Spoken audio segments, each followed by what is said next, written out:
Welcome back to the Pot of Greed. Welcome back indeed, everybody. Another week, more Yu-Gi-Oh, more fun, More things. more things. Last week we didn't get to talk about a lot of news stories, so we're going Nope. to try to cover all the stuff we didn't talk about last week because we had Chris on as a guest, which was great, by the way. People seem to really like that.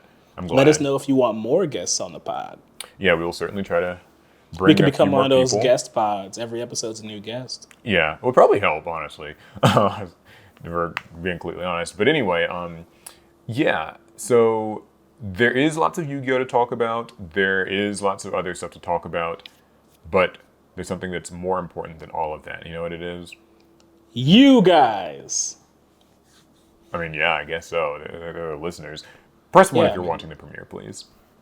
You know, That's in the right. chat. One's in the air. One's in the air. And also drop a like on this premiere because it does help YouTube spread it a little bit further. So that's always really good for us. Or of course, if you're just listening, then 5-star reviews certainly would not go amiss. They don't hurt. They don't hurt. Speaking of 5-star reviews. Oh yeah, I do have a review for us. So this one says, this is from Broly Kills You. Hey, Broly kills me. Yeah, he says, y'all are cool. Gave us 5 stars. So, Oh, we appreciate it. I don't know if I want the threat, but we appreciate it. hi, my name's Sam, and I listen to y'all's podcast while I DoorDash. I thoroughly enjoy what I've heard and how y'all share the news. I've always wondered how people feel about Dragunity decks, because I'm planning to rejoin the Houston Yu-Gi-Oh scene. Keep up the good work, and don't forget to tip your dashers. Yeah, Paul. I actually don't do- forget to tip I your do tip my dashers. dashers. I've been using a lot of DoorDash actually, recently, and I have been tipping my dashers, honestly. Good. No. I've definitely been tipping them. I think the hardest part about door dashing when you're in an area that you don't know super well is just not knowing what to order. But the dashers have all been great. Sometimes I don't know what places are what's the good local spot or whatever. Right. For me, it's dodging ghost kitchens. Yeah, ghost kitchens. That's Because you'll think it's some unique local place, and it's just a Red Robin. Yeah, generic kind of. I don't want to say crap, but it's generic stuff. It's generic Red Robin. Anywho, though, so thank you for the review. Remember, guys, Appreciate 5-star you, Broly. reviews always appreciated. But now we're And going to talk a about 5-star Yu-Gi-Oh. with a threat isn't bad either. Well, that's his name, not a threat. Well. Yeah, I mean, or a bit of both. So, Yu-Gi-Oh things. Last week we were talking a lot about Yu-Gi-Oh prize support, and Yes. people had a lot of thoughts.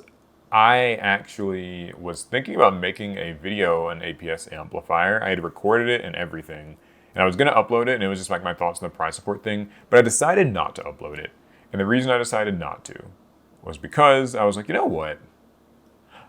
I think I'm finally over just complaining about these Yu-Gi-Oh things that never change anyway. Oh. Now, this isn't to say that I don't still have my opinions on the stuff, but I was like, Paul, you can upload this negative video and call it the problem with Yu-Gi-Oh prize support and maybe get some views out of it. But then I was like, just eh.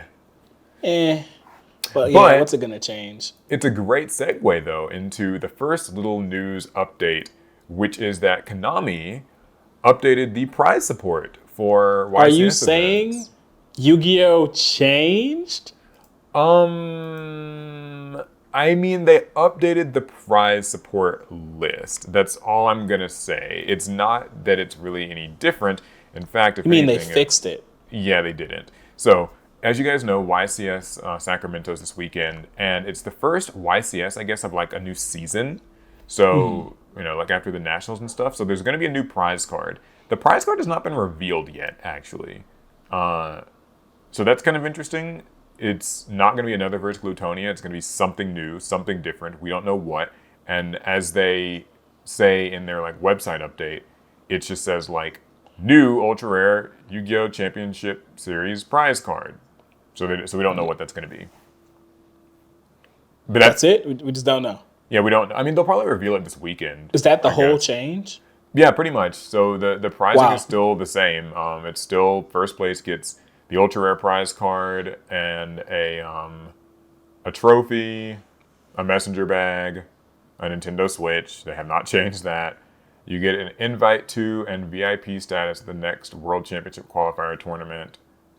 And you get a top cut game mat. Second place gets pretty much the same thing, obviously minus the trophy. And then they get a super rare prize card. Third place, nearly the same thing, but you don't get a messenger bag. And then after that, it's Oh kind of the usual stuff. no. Nothing's changed here. It's the same kind of set of prizing. It's just that there's going to be some sort of a new prize card. I guess we'll just have to find out what that is. What if the prize card is a world premiere? Like a world premiere Blue Eyes card. It might be worth something then. I mean, I don't know. That's what people want. People want like the prize cards to be something that like people care about, right? Like It's like, it's I now, don't you know know, that. I hate the very idea of like useful prize cards that only winners get to have and people with like fat stacks of cash. But since we already hate prize support anyway in this scene, why Yeah, not just go all the way? yeah. Let's, Magia was printed only quarter century secret, and it can be comboed into with new Blue Eyes combos. Let's put another Blue Eyes card up there. Maybe it's a level 1 Blue Eyes or Eyes with Blue monster that Oh has goodness. 3 effects. Yeah. Yeah, it summons itself, it searches, and then it recycles a Blue Eyes card when it goes to grave. And it's only available to YCS topping players. Yay, that's just what we need. I don't know. I mean, I guess maybe since we don't know what the card will be, it might be something that excites people and delights, and it'll be revealed this weekend, and people like suddenly kind of care or be happy. But I'm not holding my breath. It's Konami we're talking about. We know the And routine. it is what it is. I thought that And, was a and we fun have no update. idea when we get these prize cards. So another versus Glutonia. Yeah. Was that the Japanese prize card that they I were don't think. playing Oh for no, all I think last they get season? something totally different. I don't know what they get. I don't think it's another versus Glutonia. I'll tell you that. I think that that's something interesting actually. You know what? I want to look up what like the pricing is for like YCS Japan. I mean, they only have like one YCS, but it kind of works a little differently. I don't know the specifics of Yeah, that. If somebody because I knows, know, with the black envelopes you get for Worlds, those are usually like extremely high rarity versions of classic cards. I Now, mean, I feel like if the TCG were running Worlds, we would not be getting high rarity versions of classic cards. We'd be getting more random monsters that no one knows or cares about. yeah, if somebody knows more about like how the kind of pricing structure for those Japanese events goes, please let us know in the comments or like in the chat if you're on the premiere. I'm curious about that because, well, that's a good segue, actually. It's a great segue into the next sort Really? of news story, the next Yu-Gi-Oh-ish story. So I was going to say this for just like general TCG section, but I think that it's relevant enough to talk about here. We got another update on the top TCG sales in Japan. You might remember that we saw this about 3 months Oh, ago. that's always exciting. Yeah, everybody likes this sort of thing. So I'm going to pull it up. I'm also just going to go ahead and like send this to you in Discord if you just want to have a Oh, little look yes, at I it. can look too. But yeah, so basically, this is the TCG sales info for Japan. It's from April through June, and just some major highlights. I saw this posted by Jeff Jones on Twitter, but it's publicly available. It's just been translated. So sales actually did go up year over year. So in 2023, it was 681 billion yen in total TCG sales, whereas in 2024, it was 753 billion yen. More nerds, more nerds. Though specifically this June compared to last June was 89% lower in sales, probably because the TCG boom from COVID has been leveling off a little bit. Yeah, definitely. Yu-Gi-Oh products have significantly increased from last year and are doing really well. Stores have seen people come from Master Duel who wanted to try the game after not playing for a long time. And so this has been helped by releasing starter and structure decks with lots of strong cards that can easily get people into the game again. I assume that kind of is the trial decks, the tactical trial decks or Yeah, whatever they the were calling tactical them. trial decks. Also, Pokemon, after its huge growth, has started to come back down to more normalized levels, but is expected to Make it increase. human. Yeah, but it's expected to increase again during the holiday season because, kids like their Pokemon cards for Christmas. And One Do. Piece has been steadily growing and could grow more, though Bandai seems to be regulating their production. They say there is no shortage of cards and single cards are reasonably priced. So, It's different over there than over here. yeah, any just, I guess, takeaways you see from taking a look at this chart? I mean, the, the first thing I notice is that Rush Duel is higher on the list than I expected. Yeah, Rush Duel's at number 9. I suppose if you want actually just to read out the top like 10 or 15, just so people kind of, Yeah, the yeah. audio listeners know. So the number one game is Pokemon card game. It's Yeah, Pokemon. yeah. Number two, Yu-Gi-Oh! OCG. Number three, and if you don't pay attention to Japan, you might not know this, Duel Masters. Yeah, Yeah, that's so or we surprisingly might know it popular as over there. Kaijudo, but Duel Masters does very well in Japan. In fourth place is One Piece. In fifth place is Weiss Schwartz, which always impresses Yeah, me that's how it always does such a numbers in shock. Japan. People like collecting those, I know. At least in the West we collect, but Yeah, but in they play in Japan they must Japan. also play, right? Because you don't make it to fifth off pure collectability. Then again, I'm looking at Pokemon. Number six, Dragon Ball Super. The Hmm. the game's been making a comeback with that fusion kind of Yeah, I think reboot. that's what they're counting in these sales because there's no data from last year, so I believe that this is the And fusion one. I know a lot of you guys have been waiting. At number seven, Magic the Gathering. Yes, people do play it in Japan, but it's a Western game first, so it isn't lower on the list here. Number eight is Dream Order. I think I saw an anime for this at some point. I've never heard of Dream Order. That's new. Number nine, Yu-Gi-Oh! Rush Duel. Number 10, Detective Conan TCG. I keep forgetting it has one, but Detective Conan is one of the longest running anime like around, so that makes sense. Number 11, Vanguard. Number 12, Union Arena. Number 13, Battle Spirits. Number 14, Shadowverse. Number 15, Digimon. And then other TCGs. Awesome. Okay, so a lot to honestly like break down and go over here. You can see, and you guys will see this on screen. You can see sort of year over year growth and all of that. I think basically this is the list I expected to see from like a Japanese kind of card game playing audience. Pokemon in first by like a landslide really, and even despite maybe not like maybe slowing down, it still has had year over year growth. So that's just Right. how it's always kind of going to be. Significant sales for Yu-Gi-Oh! I do think, I mean, obviously they kind of said it in the little synopsis, but I do think that those tactical tri decks probably helped out a lot. Like the fact that they exist in Master Duel and then also like as physical products means you really can, it makes the transition really work. So I'm sure Konami shareholders are happy. What do you think about Duel Masters? I guess it's just I popular mean, over there. Duel Masters is popular in Japan. It has been popular, and that does not seem to be slowing down with a 115% year over year growth. That just makes sense from everything I've heard from like Japanese card game players. They do love Duel Masters. The Hmm. something that sticks out to me are the games that are growing much slower in Japan, and because like most of the games we talk about have grown over 100%. Yeah. But games like Weiss Schwartz, like Union Arena, Battle Spirits, Shadowverse, they Yeah. all saw significantly less growth than their competition.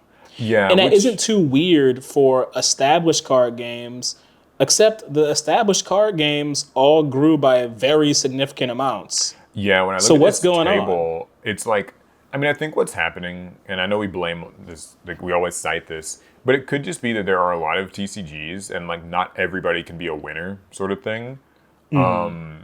It's to me kind of like when I look at specifically the games that are not doing super well, like Union Arena, Battle Spirits, and Shadowverse. I say not doing well. I mean, like the year-over-year growth is lower. I don't know that it's Yeah, like doing terribly, It's just like established IP really can carry you far in these markets.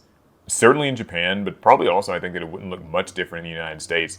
Like the Pokemons, the Yu-Gi-Ohs, the One Piece and Duel Masters, like just things that I think have been around and a big part of like the culture, Japanese like nerd culture for so long that you just wouldn't like it's going to take a lot for these sorts of games to like really actually fall off. Whereas like, you know, and this is no offense to Union Arena, like it's just kind of another anime compilation card game, or at least that's kind of how it looks to me. And you know, Y Sports kind of already feels like it's got a lot of that territory covered. And like Shadowverse, I don't know, like it's just kind of it's newer. It's like it's not as established of an IP, so that would be my guess as to why these games I aren't mean, maybe doing as well. the like Battle Spirits has been around in Japan for a while, for quite a while. So it having slower growth at this point makes some sense to me. But I think we're seeing the Bandai self cannibalization happen here. Yeah, Because yeah, like could be that. their number one game is One Piece. That's in the West. That's in the East. We kind of expect that. Yeah. Now the Dragon Ball Super card game, it's still new in Japan. They don't even have data from last year to compare it to. But I think if you're gonna have two games pushing over 20 million or 20 billion yen this year, that your other games are gonna have to suffer. And I think that's why their other games are not growing that like to a significant degree. Because Union Arena is still new and already growing at the Seems same rate as Battle yeah. Spirits. I was gonna also ask you, Digimon saw a significant increase. Has Digimon there been like a big development in this last quarter for Digimon? Or really just Digimon within the had last year that kind of could have changed this? So Digimon kind of went into a new phase in Japan, and we're going into that new phase very soon with the Digimon Liberator push. And, you know, I talked about before how Digimon Liberator was a new webtoon for Digimon, but Right. it also came with new starter decks, booster sets themed around it. There's a shift in their strategy with the Digimon card game, which I think brought people back into the game. That maybe it's captured some new people. Okay. But having said that, the numbers for Digimon being so diminutive in Japan, now I'm curious what they look like in the West too, because I've always wished we could get this sort of sales data over here. Like, it's like it feels like Digimon might be performing better in the West than it is in the East. perhaps I would love it. I mean, I know there's like ICV2, which I'm this close to getting a little premium subscription to that because they always have these little like Just to get that market market data. analyses or whatever. There's market data stuff, and I'm just like, like honestly, given that we do this podcast about card games, maybe we should get like an ICV2 subscription. I don't know how much it costs, but because I would like to know more about the sales data. I mean, it's hard to track that stuff. Like, even I think with them, they're mostly using TCG Player because that's it's easy to get the sales information from that, but like it wouldn't at all tell the full story because like No, plenty of card shops just sell Digimon and every other card game. So I would just love to know like I don't know that would be interesting sales data, like how much this stuff the would differ in the United States or just like North America or something like that. but do you want to know who the true star of this table is? It's the true star. Yu-Gi-Oh! Rush Duels, putting up the biggest growth rate of any game on the list at 186%. It went from 6.5 billion in sales to 12 billion. It left the likes of Union Arena, Battle Spirits, and Shadowverse behind. And Yeah, now it wants to hang out with the big boys. yeah. I think like this could bode pretty well for Rush Duel perhaps getting westernized.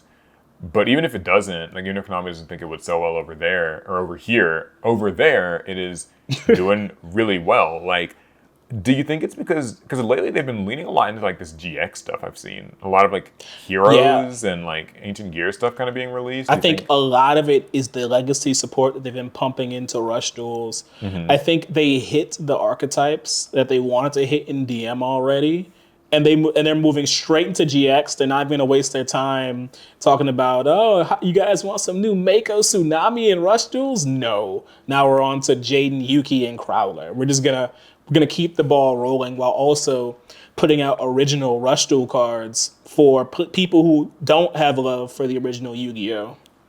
Right, and I mean, I think like that's like honestly like a good call from them. Like, just it's a way to pull in the crowd that loves Yu-Gi-Oh, and it's just they're kind of falling in love with that. And now it's like, oh, I might just grab these Rush Duel cards. Even if I don't play Rush Duel, like like you're kind of one of those people, right? Like you're not really Yeah, actively. technically I have two Rush Duel decks. I Hmm. can't read Japanese, and nor do I really play Rush Duels except on like Duel Links. But I have a Harpy deck and I have a Hero deck now, and I am very satisfied with that. Yeah, Well, so I'm gonna have to get an Ancient Gear deck now. yeah, My gotta work add is never that. done. Well, speaking of heroes, well, actually, anything else on this sales chart? Any notable things before we? Somebody tell me what the Detective Conan card game is like, because it's number 10 on this list. Yeah, and I mean, apparently it only just came out, so Oh same yes, with there's no data. yeah, there's no data from last year. Same with Dream Order. If somebody can tell me more about Dream Order, I I would. swear I saw an anime for that somewhere. Like maybe it was on Crunchyroll or something. Well, speaking of heroes, though, I do think that's a good segue into the new Evil Hero support cards that were just recently revealed Oh, you for know I the saw next set. those. You know. Yeah, so this is actually pretty huge. Obviously, everybody knows like heroes are always going to get new support in Yu-Gi-Oh. Oh, never Although mind. Dream Order is a baseball card thing. it's a baseball card thing. Yes, it's Oh, a TCG, but baseball cards. Did not see that coming. curious. Okay, that's a complete that. Hey, Caught me. you could say that took me by left field or whatever. I don't know. I'm sorry. Oh, I I listened. I thought the tried. phrase was it came out of It left came out of field. left field. I'm not good at on the spot wordplay. Okay. Anyway, though, there are new Evil Hero cards that are coming out in the next set, Supreme Darkness. Which, like, Jesus Yes. Christ, is Yu-Gi-Oh getting edgier and edgier. We go from like Rage of the Abyss to Supreme Darkness. It's like it's so Well, you know what? What's at the bottom of the abyss? the Darkness. darkness. Yeah, that's true. Yeah. So Evil Heroes are getting a bunch of like kind of retrains slash like just really new monsters. It feels like, because I've only read some of the new cards. It feels like we're taking Evil Heroes in a completely new direction with this support. Yeah, so there's Evil Hero Neos Lord, it's kind of the big new fusion, but there are also just kind of like hero versions of everything that, or like evil hero versions of everything you would expect from heroes. There's like Evil Hero Infernal Rider, which has the same stats as like Captain Gold and stuff. So I think that's like a So that was actually the like the one I didn't Archfiend figure one. out. Yeah, Evil Hero Inferno Rider. I have no idea what that's based on. There's also Toxic Bubble, who we know that's Bubble Man. But that's specifically Neo Neo Bubble Bubble Man. Man. Yeah, yeah, that's true. The one that like you can't even summon Neo Bubble Man. Isn't that like one of those fun facts Can't with be done. Yu-Gi-Oh? Yeah, because Need Megamorph is Metamorphosis. or Metamorphosis or whatever is yeah. Evil Hero Doom Prison, and I think that's Oh, like Prisma. that's That was Prisma. Prisma. Yeah. Yeah. There's also Evil Hero Inferno Wing Infernal Backlash, which I So think is it like got the same treatment as Flame Wingman. yeah, Infernal Rage or whatever is that what that one's Yeah. called? And then Evil Hero Dark Knight, Dark Contact, and Evil Assault. It's like a new. Those are just some of the new spells: Dark Contact and Evil Assault. It actually blows my mind the way, I don't really compete in Yu-Gi-Oh, so I have no reason to spend a lot of money on Yu-Gi-Oh. But have you noticed, Paul? Every single set that comes out, I'm just like, yeah, I gotta pick up this whole archetype of cards. Yeah, Are I they mean, like? It it'll do happens it. every single set. You know what's interesting about that actually is I think it kind of goes back to what we were just talking about, where like IP like brand loyalty is so much stronger than people really want to give it credit for. Like, you know, we get on here all the time and it's like, yeah, here's what's wrong with Yu-Gi-Oh! Here's what's wrong with Yu-Gi-Oh! Modern Yu-Gi-Oh! Is so like this and that. But like when a new set comes out and like there's like some support for a thing that you've always liked, you know, Yeah. like it'll reel you back in. And Re again. and like truthfully, I'm not a hero lover. I'm really not. I've never been like super into the elemental hero thing or just any of the hero cards. I thought you played Heroes back when you were a kid. Yeah, I used to play it as like a deck, but I was never tied to the heroes. I just played it like because it was like a good sort of stun deck at the time, and I was like learning. And but I was, Meta sheep. but I never felt connected to the hero monsters. I wasn't like a big GX person. Still though, when I see these cards, it's like, man, they are really getting around to everything. Like they, Like I think we've entered into like when you I think that we're kind of in that Marvel age of revisiting IPs. yeah, When you revisit, you revisit, you revisit, and what did Marvel do next? They created what if scenarios, and then they started now everything that we get in Marvel is kind of a what if. Like, what if this character met this character? What if this character fused with that character? And that's where we are with Yu-Gi-Oh! Where now we're just saying, yeah, but like, what if yeah. And don't like get me wrong, I think like, Neos yeah, was Neos fused with the was Supreme King? yeah, because that's like what this is. Like Elemental Hero Neos or Evil Hero Neos Lord. It looks really cool. Like I don't like heroes, but I have to admit that this stuff looks really cool. And like the cards seem playably good as well, which that's like all that's also really a big deal. Like, you know, Oh, and I gotta be mad at Reddit. I'm mad at whoever was the person who said, "Imagine if we saw that Neos from the back. I wanna fight you." Just want you to know that right now. Neos always Neos always gets like the weirdest kind of sexualized Look, attention of like all the Yu-Gi-Oh monsters. my boy can't help the way he built. Yeah, he's Can't definitely he's can't got help it. he has a look. That's all I'll say. Like, But yeah, so it sounds like you're gonna be picking up this hero stuff. oh, 100%. Like I typically like playing Neos like strategies. So now I'm gonna have to build two hero decks. One will be Neos centric because you can just slide this Neos in, I believe. Because assuming that Neos fusion can ignore summoning conditions, I gotta double check that. Oh, I But I just also saw have to build an Evo hero deck. I just saw Evil Hero Infernal Rider references Picador Fiend, which was first used by Titan in his duel against Alexis. It later appeared in Axel's dream, where it/the Supreme King chased him.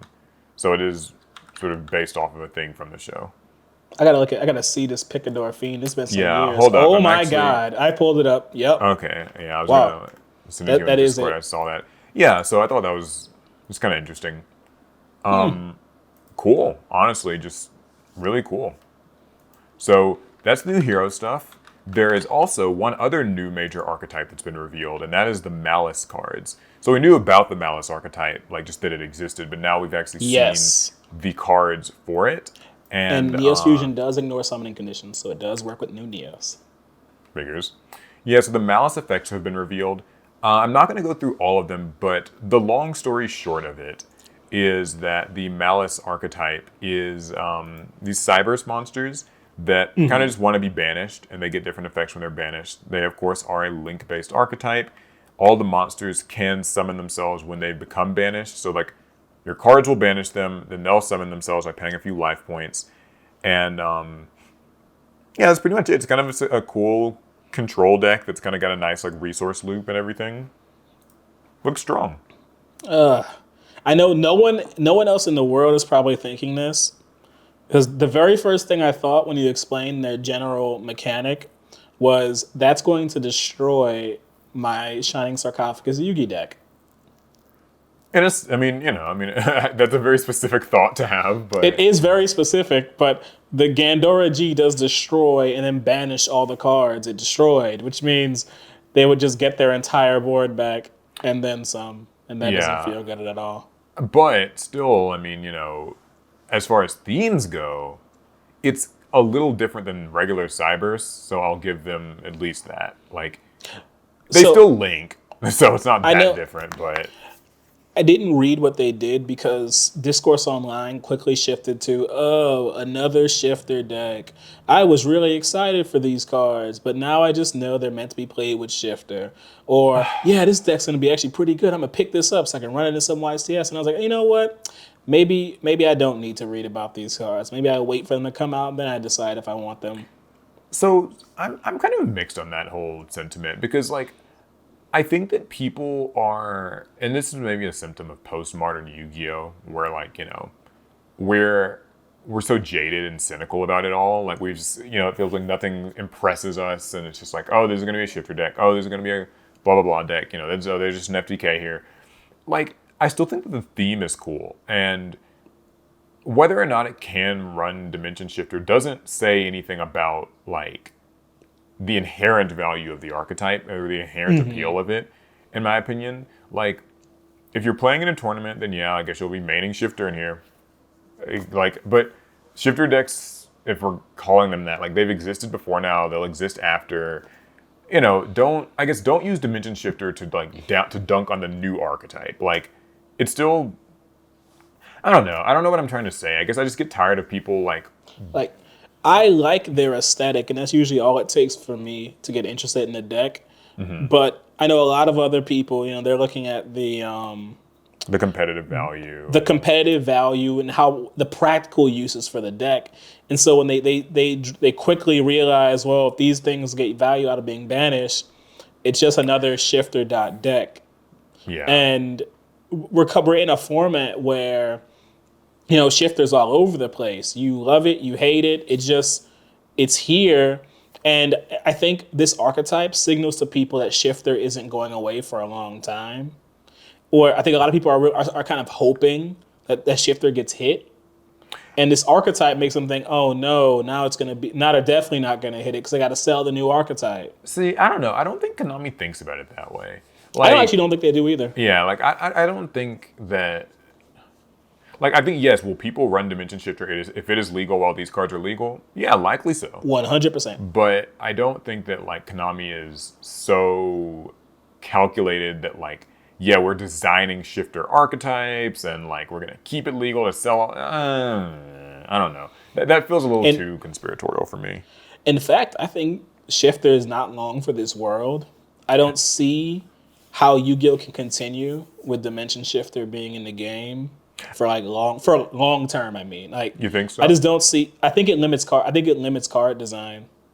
I think it gets harder because this archetype plays so much in like the banishment that I feel like there's only like Konami does have to be careful when it comes to designing archetypes around the banishment since Shifter exists.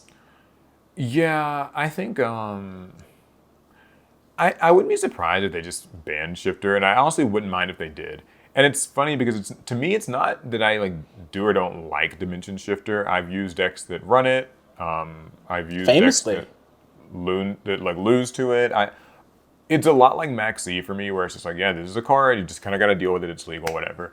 But I think that it'd be nice if it was gone so people could shut the hell up about it already. Like, honestly, that's my. I'm tired of hearing people like whine about Shifter. Everyone's always complaining about this and that. And it's like, well, just ban it then so people don't have to complain. But I'm telling you, like, it doesn't.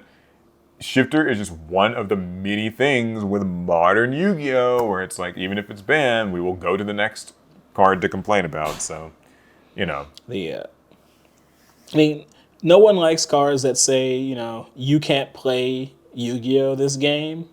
Yeah. And the kind of sad part is we're always gonna have some type of a card in the metagame that's just like that. Right. If Shifter gets hit, we're going to have another card that becomes our new most hated card. Why?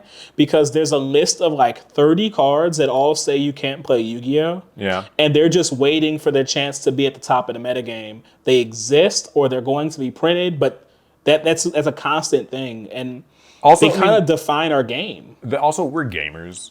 Gamers complain. Like, literally, like that. It's, yeah, facts. If you play anything, fighting games, shooting games, card games, like whatever, League of Legends, like, people complain about the things. people complain about characters or heroes or decks or whatever. Like, if one thing gets banned or nerfed, then we just move on to the next thing. Because at the end of the day, people don't like losing, is what they really don't like.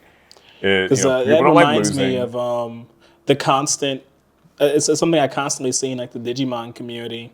I think I mentioned before that Digimon players love complaining about Magnamon X in our current format. I got a comment recently about how Magnamon X ruined the game, Yeah. and I can't help but remember that Magnamon X is not what's winning tournaments.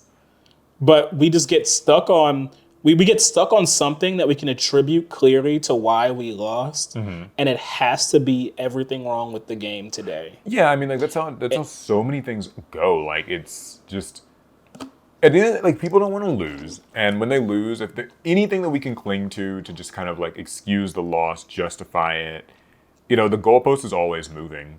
It's always moving. Like, once Because the like, thing you don't like gets banned, then there will be another thing that you want to get like nerfed or banned or whatever. So this might be like an elitist point of view, but top players still manage to win despite these powerful cards that just make you not play Yu-Gi-Oh. yeah, Like, why? How come Jessica Robinson can play through Shifter in like 8 rounds of Swiss and come out in top cut, and you can't? yeah, that's what I've always kind of thought is like, don't get me wrong, I'm not like defending Shifter or like saying like it's the most We're perfect card Shifter ever. apologists. It's more like, all these cards exist, but a lot of the same top players are still getting results. So it's like maybe that really isn't like your number one issue if you're like an average gym. Like, maybe your real thing is you need to actually like work on your technical play or like, your kind of preparation for events and things like that, as opposed to just this card is like why I can't win at Yu-Gi-Oh. Anyway, Like, I know it's rude to use the get good argument, but I think we can do it. Well, at least I can because I'm not good. You can't say that though, Paul. I saw you beat a YCS winner. okay. Yeah, I don't know. I think that there is a little bit of get good, like, or at least accept what is legal and just kind of deal with it as it happens. Maybe that's another way of saying get good. Either way, though, yeah. So those are the Malice archetype. It's neat. I don't think it's really going to be something that I build. I don't. The aesthetic doesn't. I like the look, but it's just not really my cup of tea. I'll Like, probably be playing like of that the thunder thing. of the three archetypes, I think they're the ones whose look has spoken to me the most. But the that machine deck, if it's cheap, I might build that instead. Yeah, the machine one look. It was also kind of speaking to me a little bit. Because Okay, well, it seems like it'll work with my Spriggans. And I like Spriggans, so. I think the least popular one's going to be the whatever. I don't even remember how to say the name of the I thing. can't say the name of those things. They better be good. Apodracosis. For as painful as that name is to say, Yeah, they look and like for how admittedly boring the concept feels, look a they little better awkward. be good. Just awkward to play. Okay, so there's also some Master Duel news. I don't know if you saw, but we did get the trailer for the Shadow Duelist event Oh that they're yeah. doing. So you guys might remember that last week they had this sort of teaser for like who is the Shadow Duelist. It's going to be like an upcoming event, and so on the 12th we got a sort of trailer announcement thing. So I have this press release, and I'm just going to read it, and we can sort of figure things out. So basically, the Shadow Duelist tournament will be a fresh challenge for Yu-Gi-Oh! Master Duel players to overcome, even for the most experienced duelists. Konami has partnered with an undisclosed celebrity guest who will appear in the tournament as the Shadow Duelist. This unknown celebrity is a Yu-Gi-Oh! Fan themselves, but their identity will remain cloaked behind a unique mask.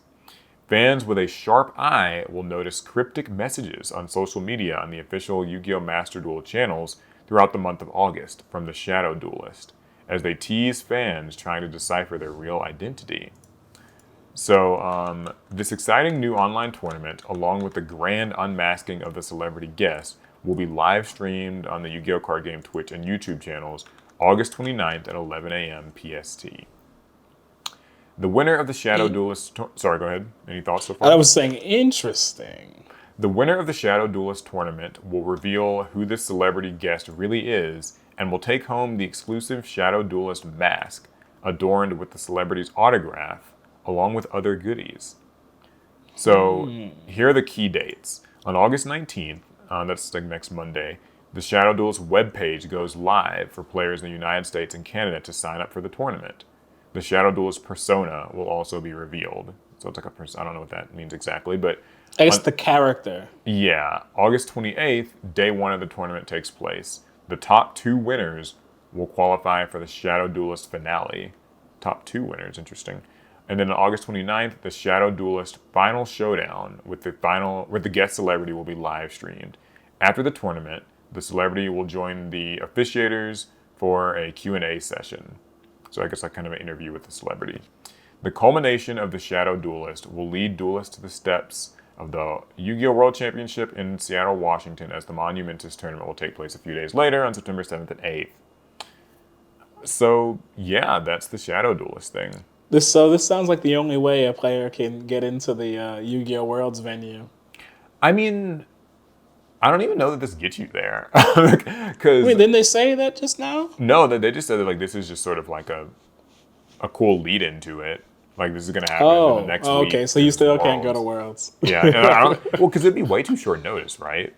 I guess that is true. Like that'd be like a week from the event. So maybe Konami can book you a ticket, but I don't know. I don't think so.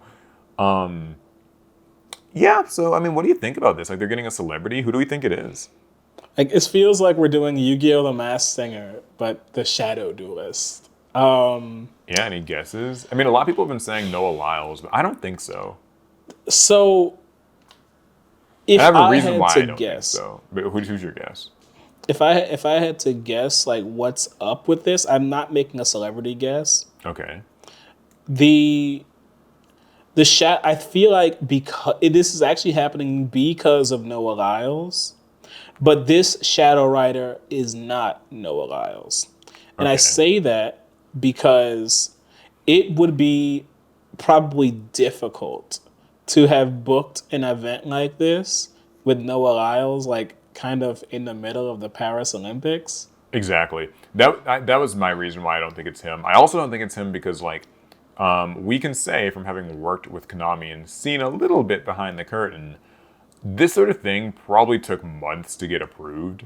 Like this initiative, like this might have been conceived, at the very beginning of this year or something, and probably had to go through some hoops and some red tape to get approval from Japan and everywhere else and all that. Really kind of like dot the I's, cross the T's. Like, And like Noah Lyles only kind of came onto the scene as a relevant Yu-Gi-Oh! Adjacent person within the last month. So yeah, I don't think that it would be him. it's been a little bit more than a month, but yeah, Month and a half. But like, I mean, I just don't think they would have had the time to get all of this sort of squared away with him on that short a notice. Yeah, That's at least what I think. No. he probably played a role in the inception of the idea. Celebrity attention was on Yu-Gi-Oh! For a time. A lot of people were buzzing. Konami will be insane to not to come up with some type of an idea, right? Yeah. And I think the idea they landed on was something repeatable, where maybe every year, maybe every couple years, I'm not sure exactly.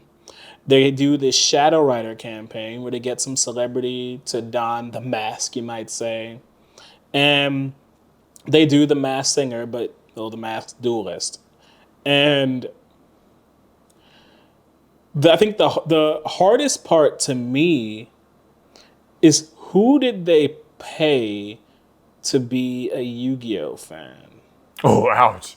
I mean, I think that there are celebrities who are Yu-Gi-Oh! Fans. I don't think that whoever it is, because here's the thing, like the Yu-Gi-Oh! Community is pretty like eagle-eyed, I would say. Like I think that if there was a celebrity who's like a known public Yu-Gi-Oh! Lover, we'd have known by now, right? Like, See, yeah, I do think we know so many of the known ones. A lot of them are athletes.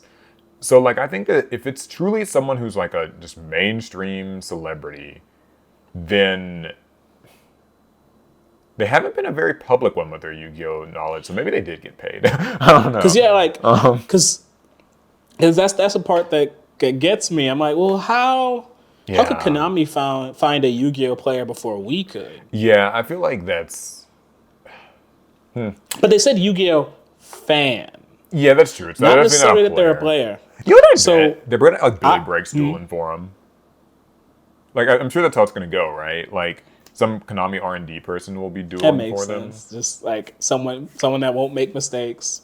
Well, because like that's how The they, or they'll have like freaking what's the like when they do like Duel the Masters, they'll just have one of those players, Asala or somebody will be like, Like, just put the mask on. Just put the mask on yeah, and like get dueling. he'll be making the plays because like there's no way some celebrity if it's in a Master Duel too where there's like a little timer going down, like they're gonna have somebody who knows what's up. Like I think that the So celebrity will be chatting and they'll be like doing an interview and all that, but I don't think they're gonna be doing the Yu-Gi-Oh. I've been saying this forever. I still think that Konami could convince Michael B. Jordan to do something like this. There's a While he's few. not public about his for him, he's not public about liking Yu-Gi-Oh. I just have the strongest feeling he used to play Yu-Gi-Oh as a kid, Yeah, and and I it's feel like he'd gotta be a be good target, an expensive target, but a good one. it's gotta be someone like if I had to narrow it down, it's probably somebody in who's like in their 30s. Because if it's like a really old celebrity, that'd be cool, but like I don't think that it would. I could buy It them wouldn't doing a make a whole lot of tournament. sense. I mean, while we have 40-year-old Yu-Gi-Oh players, the chances of there being a 40-year-old celebrity who's like a Yu-Gi-Oh fan, that doesn't feel as likely. It also feels scary, like even the idea of them teaming with a celebrity and stuff, because it feels like it always goes wrong somehow. Like there's more and more controversy around celebrities these days. We remember the brand ambassador thing from a couple years ago with the soccer Oh, with the player and soccer player? like Yeah. that went a little wrong.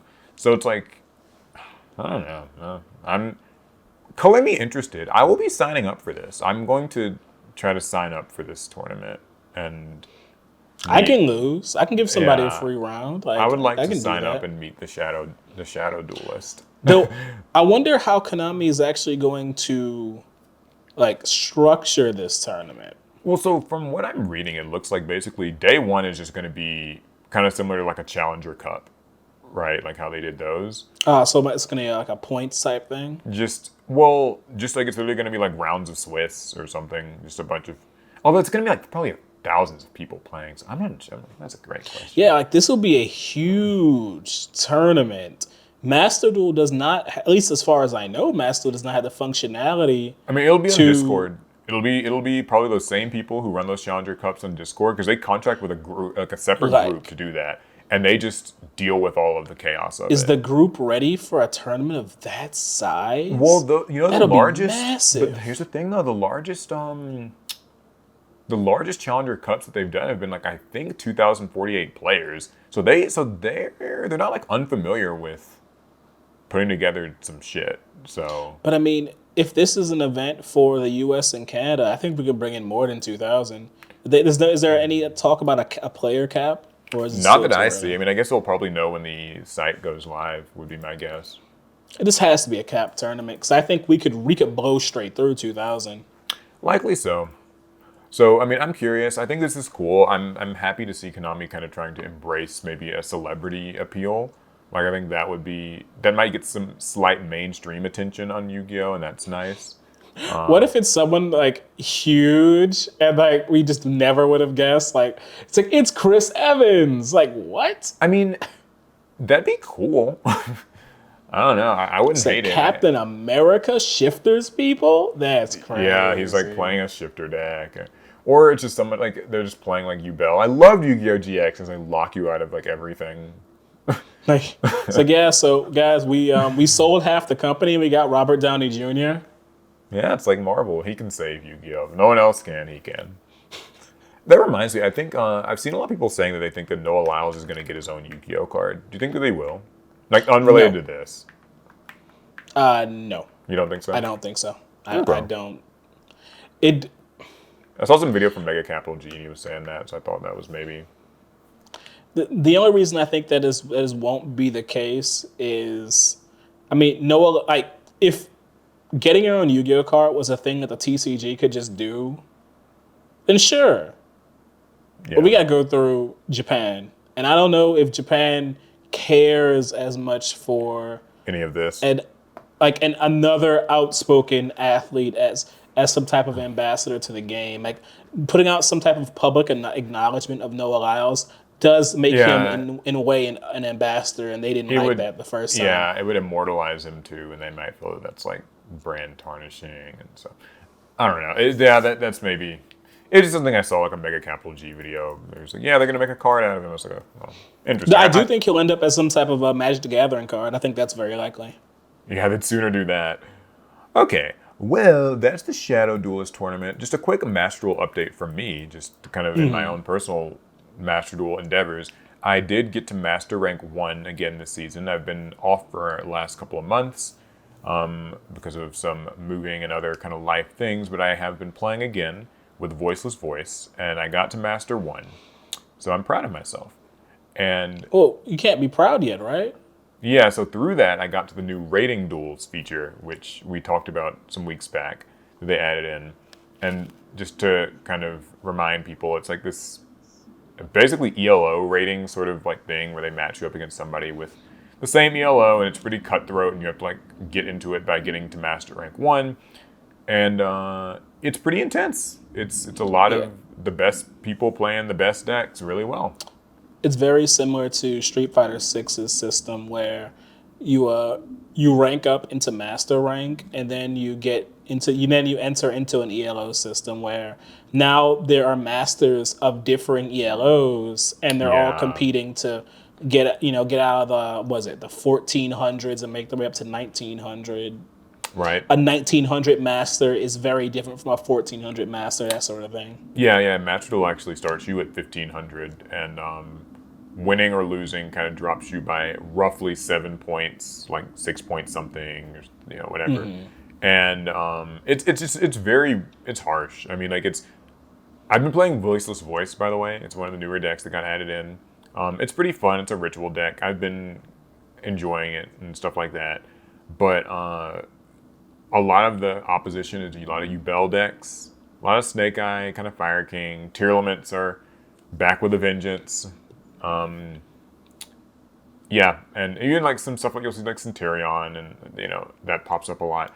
So yeah, it's pretty rough. I don't know that I see why. I was telling some people before. I see why Voiceless Voice probably didn't cut it in the TCG. I think that the deck is a little linear and a little bit kind of fragile in some ways, but it's still pretty strong. So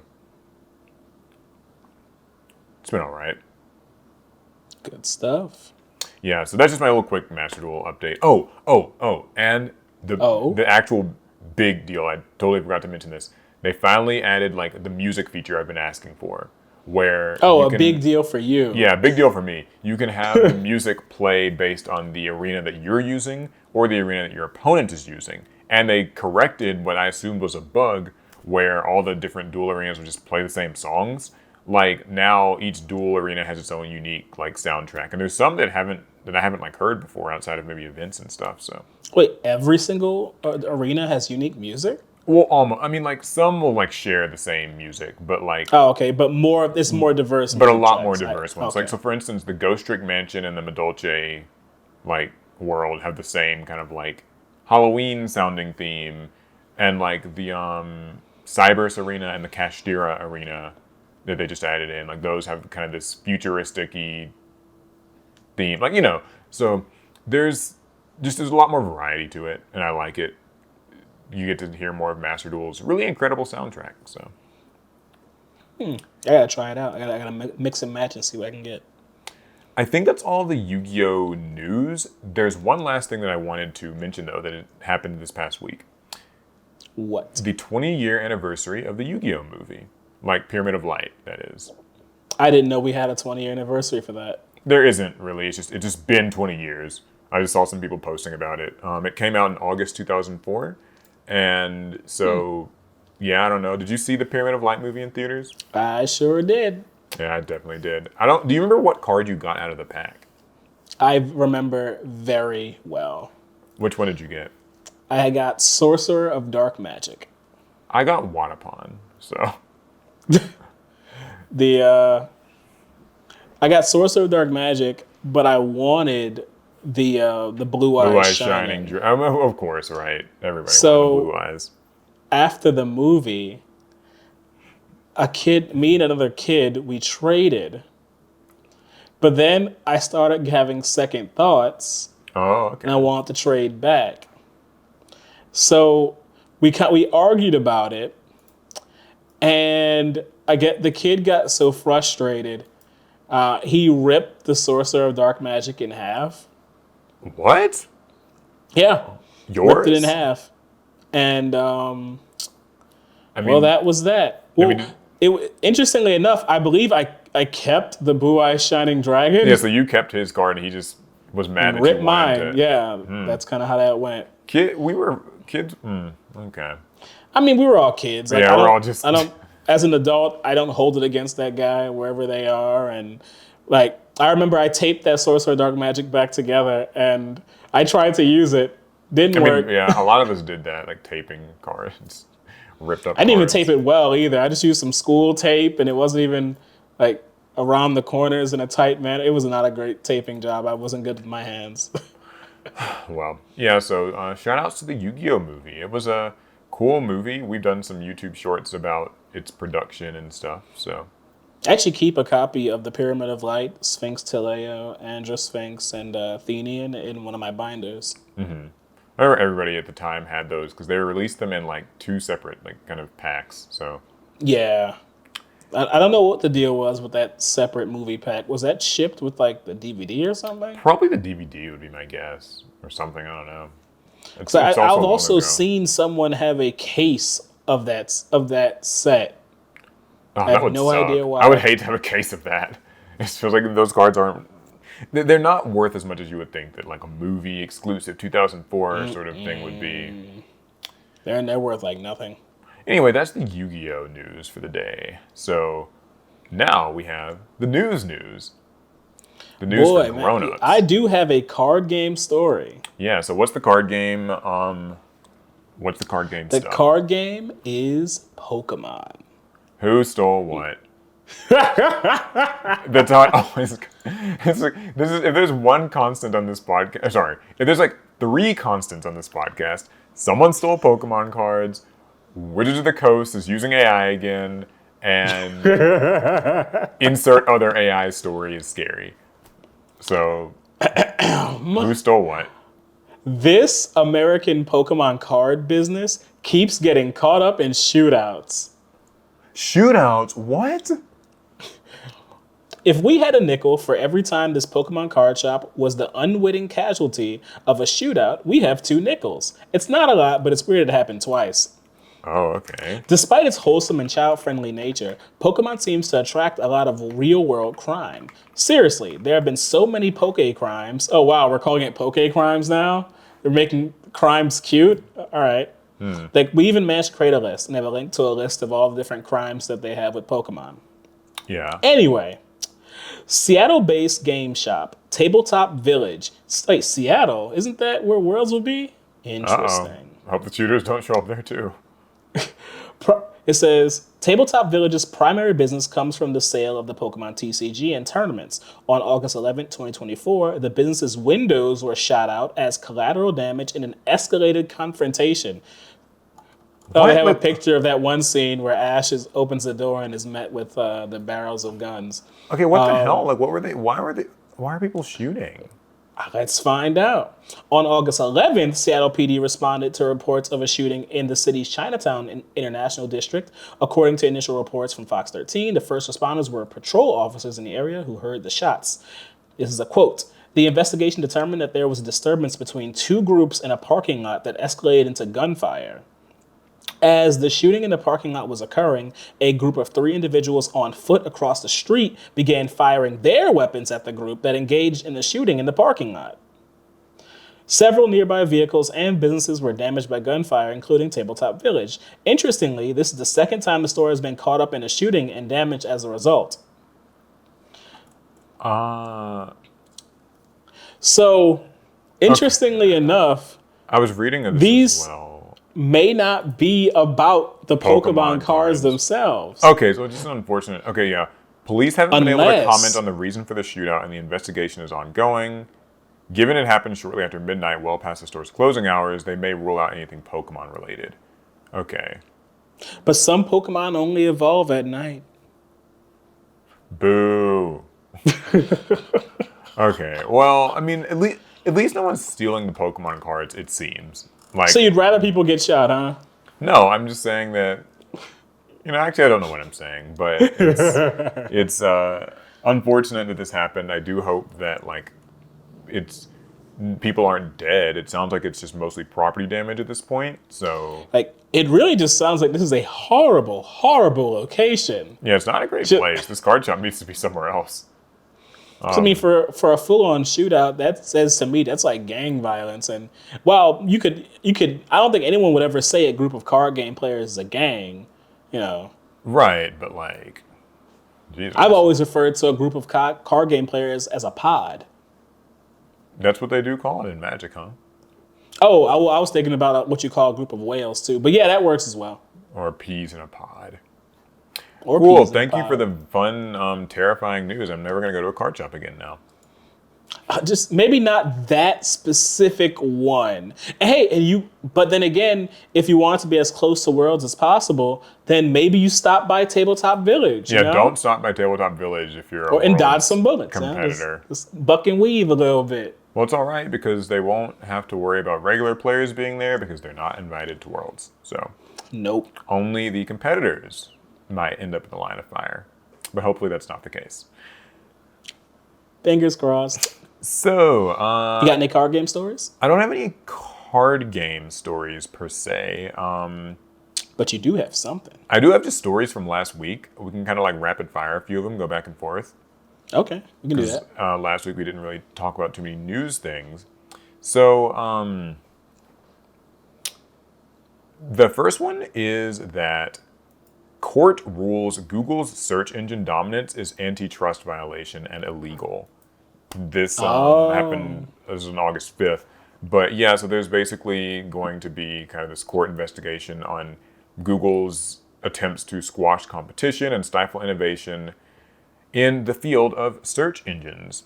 They pay Apple, as many people know, to be the default search engine on iPhones, which have a huge install base in the United States. And yeah, I mean, it seems like people are like they're finally kind of getting some comeuppance, potentially at least, about it. So the potential outcome could result in a wide-ranging order requiring Google to dismantle some of the pillars of its internet empire or prevent it from shelling out more than $20 billion annually to ensure that its search engine automatically answers queries on the iPhone and other internet-connected devices. What do you think about this? Woo! I mean, You think Google's got a monopoly on search? I don't think it takes a federal investigation to just kind of, give it the eyeball test. Yeah. And the eyeball says, yeah, they got a monopoly. Yeah, I Right. mean, Google's, it's the go-to. The alternative is what, like Bing, DuckDuckGo? I mean, and it's funny because in high school I was a Bing user, Really? but yeah, I Was used Bing Bing. around when you were in high school? I guess it was. Yeah, it was like a new thing. Okay. It was a new thing when I was in high school, and I became a Bing user, and I really liked Bing just off of its aesthetic alone. The issue was that my email and a bunch of the services my classes and stuff would use in college were all like through like Google, Yeah. and it became inconvenient to have to like go to Google to get to my email and all these other things. Yeah. While because my homepage was set to Bing, it was so much easier just to give up and just sign my life over to Google. I'm already using YouTube and everything else. I might as well just give in. Yeah, I mean, I remember back when, like, this isn't, I guess, related to Google search, but like back when Chrome is still the number one, like, most used search, like browser and stuff, but like, I don't know, I remember like back when it first came out and everybody liked it, but now I feel like, at least with Google search, it's kind of an unpleasant experience to use. Like, the stupid AI generated results are always like not very helpful. Then there's like the SEO garbled nonsense where it's just like anytime you're looking to like buy something or like look up information on a product, it's just like a bunch of listicles that are just regurgitating stats and faking comparisons and SEO It gaming and trying to just it appear at the top really of does search. feel like, despite their like control of search engine usage, Google search has gotten worse. Yeah, it has. It's 100% worse. And they say they made $240 billion in revenue last year, just through like advertising and stuff. Justice Department lawyers argued that Google's monopoly enabled it to charge advertisers artificially high prices, while also enjoying the luxury of having to invest more time and money into improving the quality of its search engine. A lax approach that hurt consumers. Yeah, I can believe that because it makes no sense that Google could be performing worse for the user but making more money. That doesn't make any sense Yeah, unless they're you just have stifling some. competition. Yeah, you've got things in place to make sure other people can't prosper. I mean, they Google Chrome was coming up as a popular browser, and that for a long time I used to set my Chromes to Bing, Yeah. but they made it so inconvenient to use Bing on my Google Chrome browser that I just had to kind of give in. And then every device nowadays just ships ready to go with Google as its main search engine. It's just A they funny thing show up that way. You don't have a choice. Something funny about that actually is that like like Microsoft Edge just kind of replace Internet Explorer or whatever, and it's got like Bing as the search engine. Microsoft Edge is actually not a bad browser. I used it once somewhat recently, and I was like, this it's not the worst thing. It's got some really nice convenience features and like things, and you can still sign into your Google account and stuff on it. It's very like if I cared more about these things, I'd probably just switch over to it. And maybe I will. Maybe I'll just give Bing a try for like a month and see if my quality of life is better, worse, the same. If they can give me better search results, I'll be happy. I Yeah, mean, if golly, it's Bing a is better pain at searching on search, Google. yes, exactly. If Bing is better than Google at search, or just is at least more helpful for me, I would 100%. Like I'll convert. I think Google search is damn near useless at this point. So, There's nothing I hate more than the Google News tab.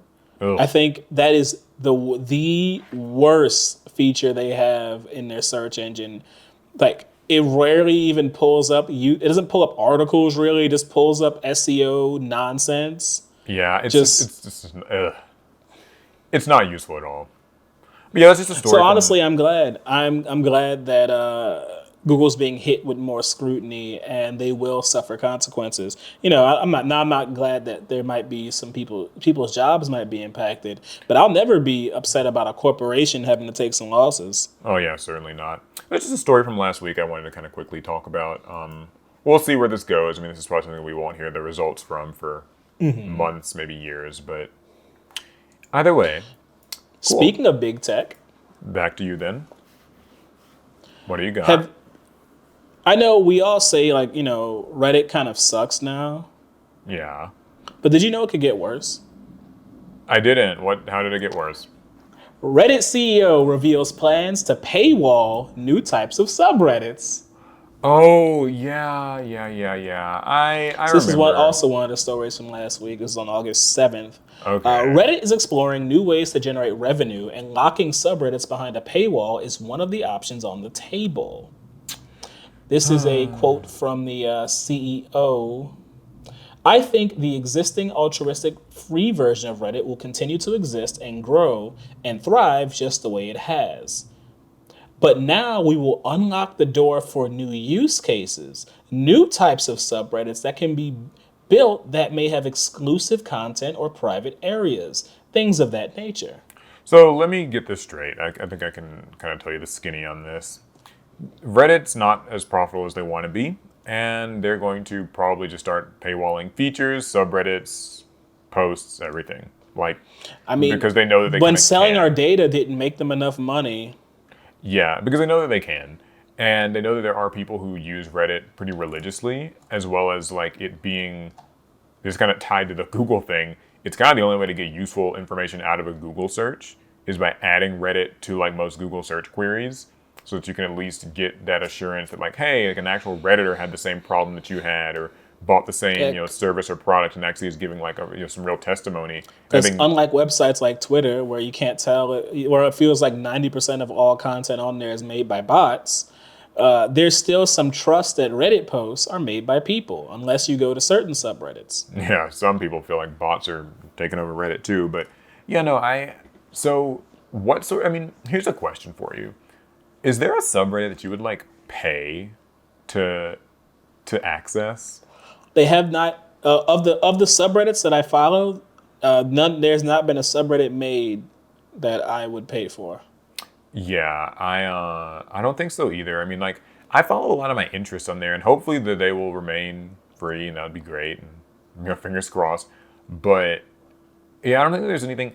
I saw somebody saying that they might like this could be like an OnlyFans competitor style thing. Do you think So that? that's actually what I was thinking that they might be trying to get into. The whole like e-girl industry it is a real like industry on the internet. And I mean we've seen Twitter try and get into that space. And this might be Reddit's attempt as well. Like, hey, Yeah, come go over, you there, don't need OnlyFans. Come over to Reddit where, hat in the we ring. have you know how many men are on Reddit? You can scam all of them. Yeah, I mean, I I feel like Reddit's not where I think to go for that sort of content, but I do know there were subreddits before that had like they would like leak people's OnlyFans and stuff on like these subreddits. So I'm maybe, I I don't know f- that that really has anything to I'm do with it, pretty but sure that there are already like e-girl subreddits. And then if they're offered the opportunity to paywall their content, then that just might be the next logical step for those types of subreddits. I don't know how popular they are. I don't know how profitable this can even be right. since I don't know. I think I'm fairly certain the average like Redditor is not trying to increase their expenses. I just don't think they're Yeah, trying to do that. I don't think so either. I don't think this will work out well, but it's just like it's in shitification, right? Like everything's just got to kind of squeeze a few extra pennies out of you, take away some features, paywall things, It's and okay. I don't know. And I can leave Reddit. I'm not. I won't have that big of a deal with deleting the app. I'm not gonna lie to you. I won't have that big. I well, can get. that's I can lose true. it. But what we are finding, just holistically on the internet, is just that like we are losing a lot more like private spaces on the internet. Like Reddit kind of destroyed forums. Private. You can't see, but I threw up air quotes. Well, like because basically like there's an acronym and somebody who's listening might know about it, but like there's basically this acronym of like these are the six sites that kind of control the internet, right? Like when you think about going on the computer, what do? You check like Twitter, YouTube, Facebook, Reddit, and like Amazon, like like give or take one or two Wow, you extra didn't even mention the sites. hub. You wild. I I mean, well, but like basically like it's kind of just like about a half a dozen sites that we just jump back and forth between. I mean, like Facebook and Instagram and like WhatsApp and stuff are all by Meta, so there's that. And like when you want to just discuss like gaming or whatever sort of thing, you probably join like that game subreddit or maybe it's Discord server, but like Well, I talk about games on Truth Social, so a good place to discuss the games, I would say. Yeah. So, yeah, I don't know. If Reddit goes, then like what do we have left? Because Reddit destroyed all the forums. well, that's actually the beauty of the internet. I don't think we actually lose private spaces. We just don't know about them because we're old. As Okay. Reddit becomes less and less appealing, there is already a website that is just waiting for its chance to spring To up and spring be up the and, new and offer Reddit. that and then get in shitified in a few years. Yeah, exactly. But That, but it's a cycle, right? but I yeah, mean, it's true. It's a cycle. So that again, reminds this is how me. it goes. Speaking of like spaces on the internet, there's actually been a bit of a conversation about like how kids and teens don't really have like spaces on the internet anymore. Did you hear that Cartoon Network's website finally got taken down? No. Yeah, Wait. cartoonnetwork.com Not is after all gone. these years. And guess where it redirects you to? If I had to guess, what, Max? Max. Yep. Yeah. So there's no longer Wow. CartoonNetwork.com. You cannot see, cool like blurbs and games and just tidbits about your favorite shows from Cartoon Network. If you're a 11-year-old kid, nope, you get taken straight to Max, where you can maybe beg mom to get you a subscription so you can pay and watch. That's But true. Yeah, they have a Cartoon Network section on Max, but Max is also the place where I think Game of Thrones is a very like appropriate show for children, and right, very much so. We're being facetious. we are. It's you know, like less something that I just heard people talking about is like like kids have fewer and fewer like spaces now. Because like Cartoon Network was supposed to be a place, like cartoonnetwork.com would be a place where like if you were a kid and your family like let you on a computer or whatever, you could go to cartoonnetwork.com and like, Yep. play games and stuff, like these flash games and stuff. We remember Oh, we I did miss this in those school. games. And there's less and less of that now. Like these sites are just getting taken down and being kind of replaced with the iron wall of a streaming service that you need to buy. And that's like it. So it's like, where do kids kind of get to congregate safely, like online, in places that are intended for them? Because God knows Twitter isn't, So you, and so Reddit's I had not. an I had an answer, but then you said safely, and you kind of threw that off Yeah, because that's the thing. Like, you because can be a kid and lie and make a Twitter account or whatever, but like Twitter's got terrible things on it, nowadays it seems that kids just exist in the same spaces as adults, and and that's worrying. websites just have filters that the kid has to opt into in order to be barely, protected. barely functioning filters. Because like it makes very little sense. You like YouTube's kids section, right? Yeah, They have it, but YouTube Kids is only used by adults who can monitor their children. The moment their kids hit that like adolescent point when the parents kind of can't keep up with them, those kids access YouTube in their own ways. Either they make Google accounts themselves, even though they shouldn't, or they access like an adult's YouTube account, and then like what are they gonna do? Opt into YouTube Kids themselves? yeah, No. exactly. And that's the thing is like I don't know like if you're like seriously, and I'm not like if somebody who's listening wants to chime in on this, maybe if you have kids, I'd love to hear your experiences with this. If you're like an 11-year-old kid, you're little Jimmy, whatever, and you like get on the internet, like where do kids go? Like what do you consume for? Because I TikTok, I guess, because like TikTok's got like some pretty dangerous stuff. Or like do you go I to mean, Twitter where everywhere like is porn can just pop up on your feed?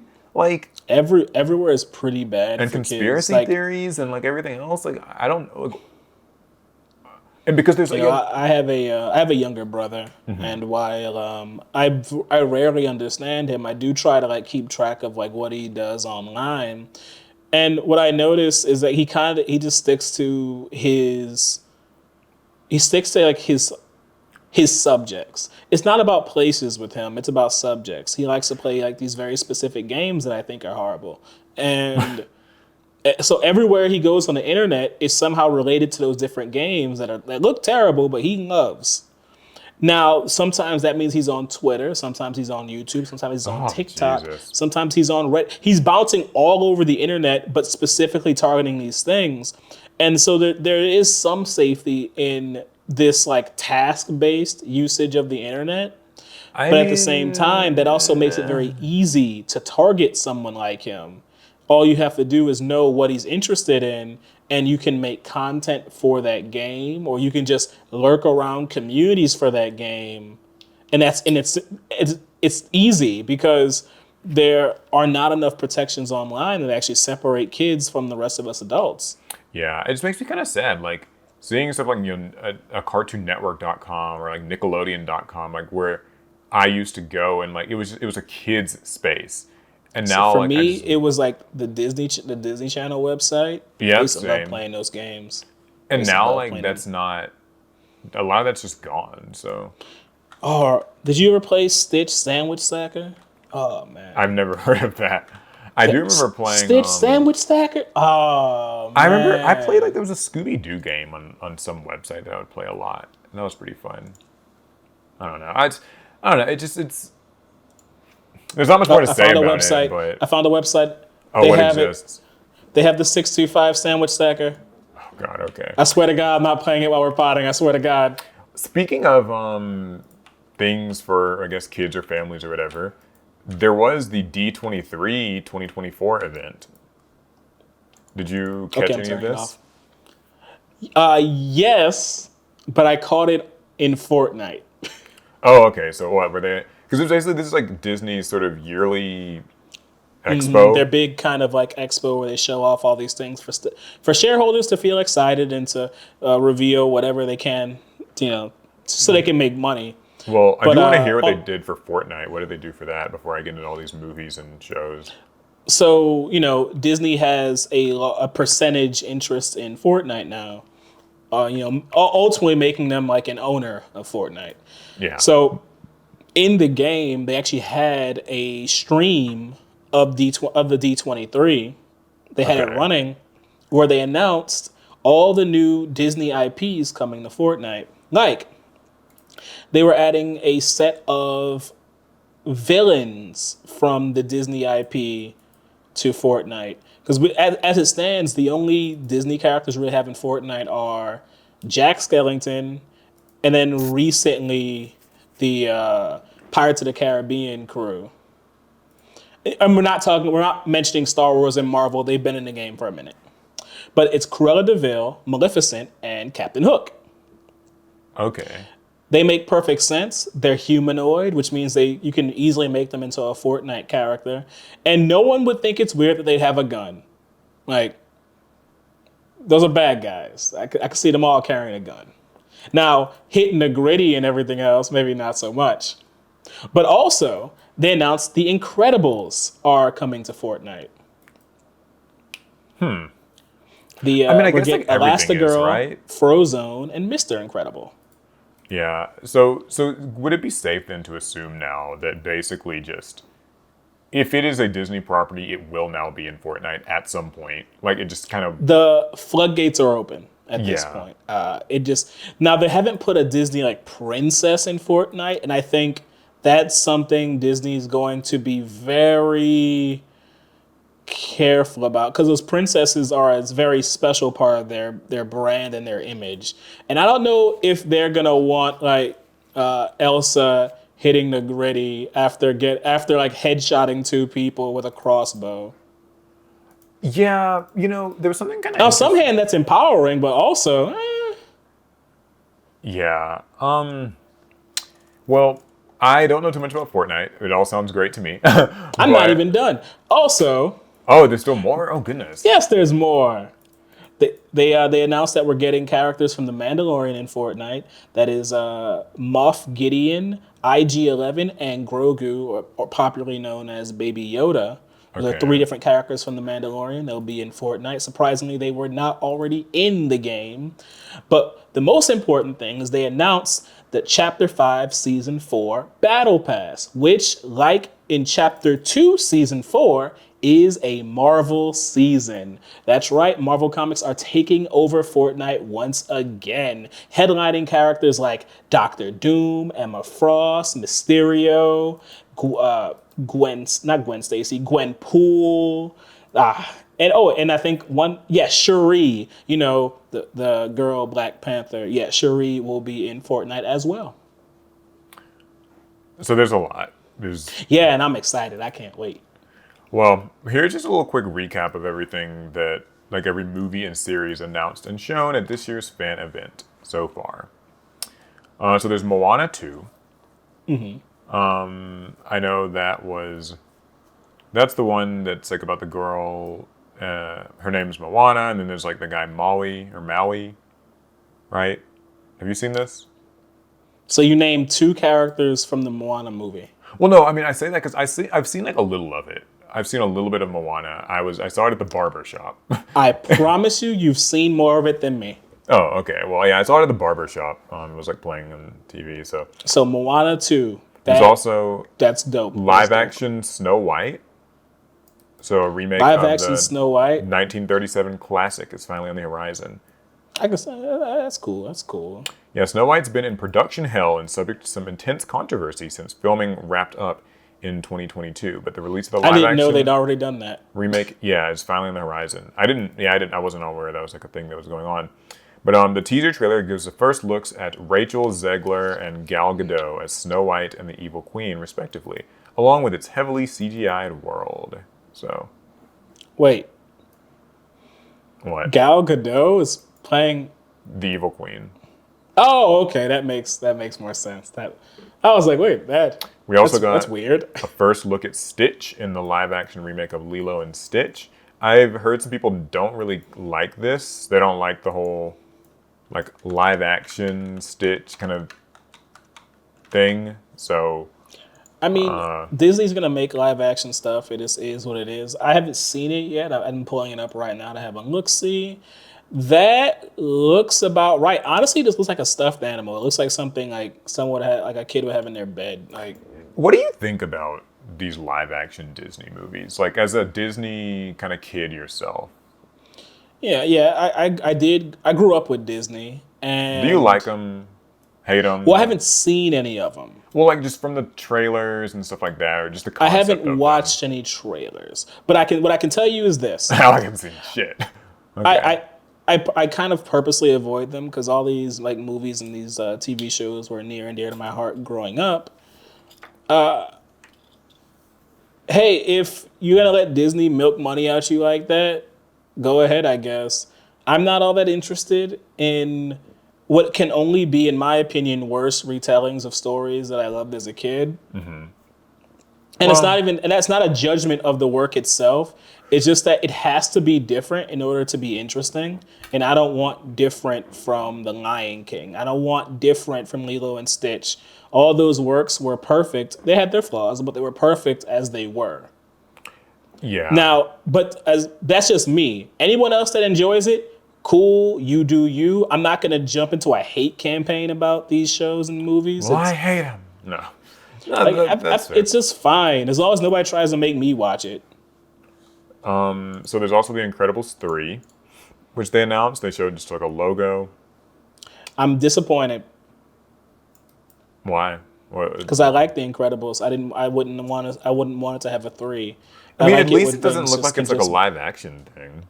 Right, but it's also old as hell. Like, let it go. Did you know that Incredibles 2 was the highest grossing animated film of all time until Inside Out 2 very recently took the throne?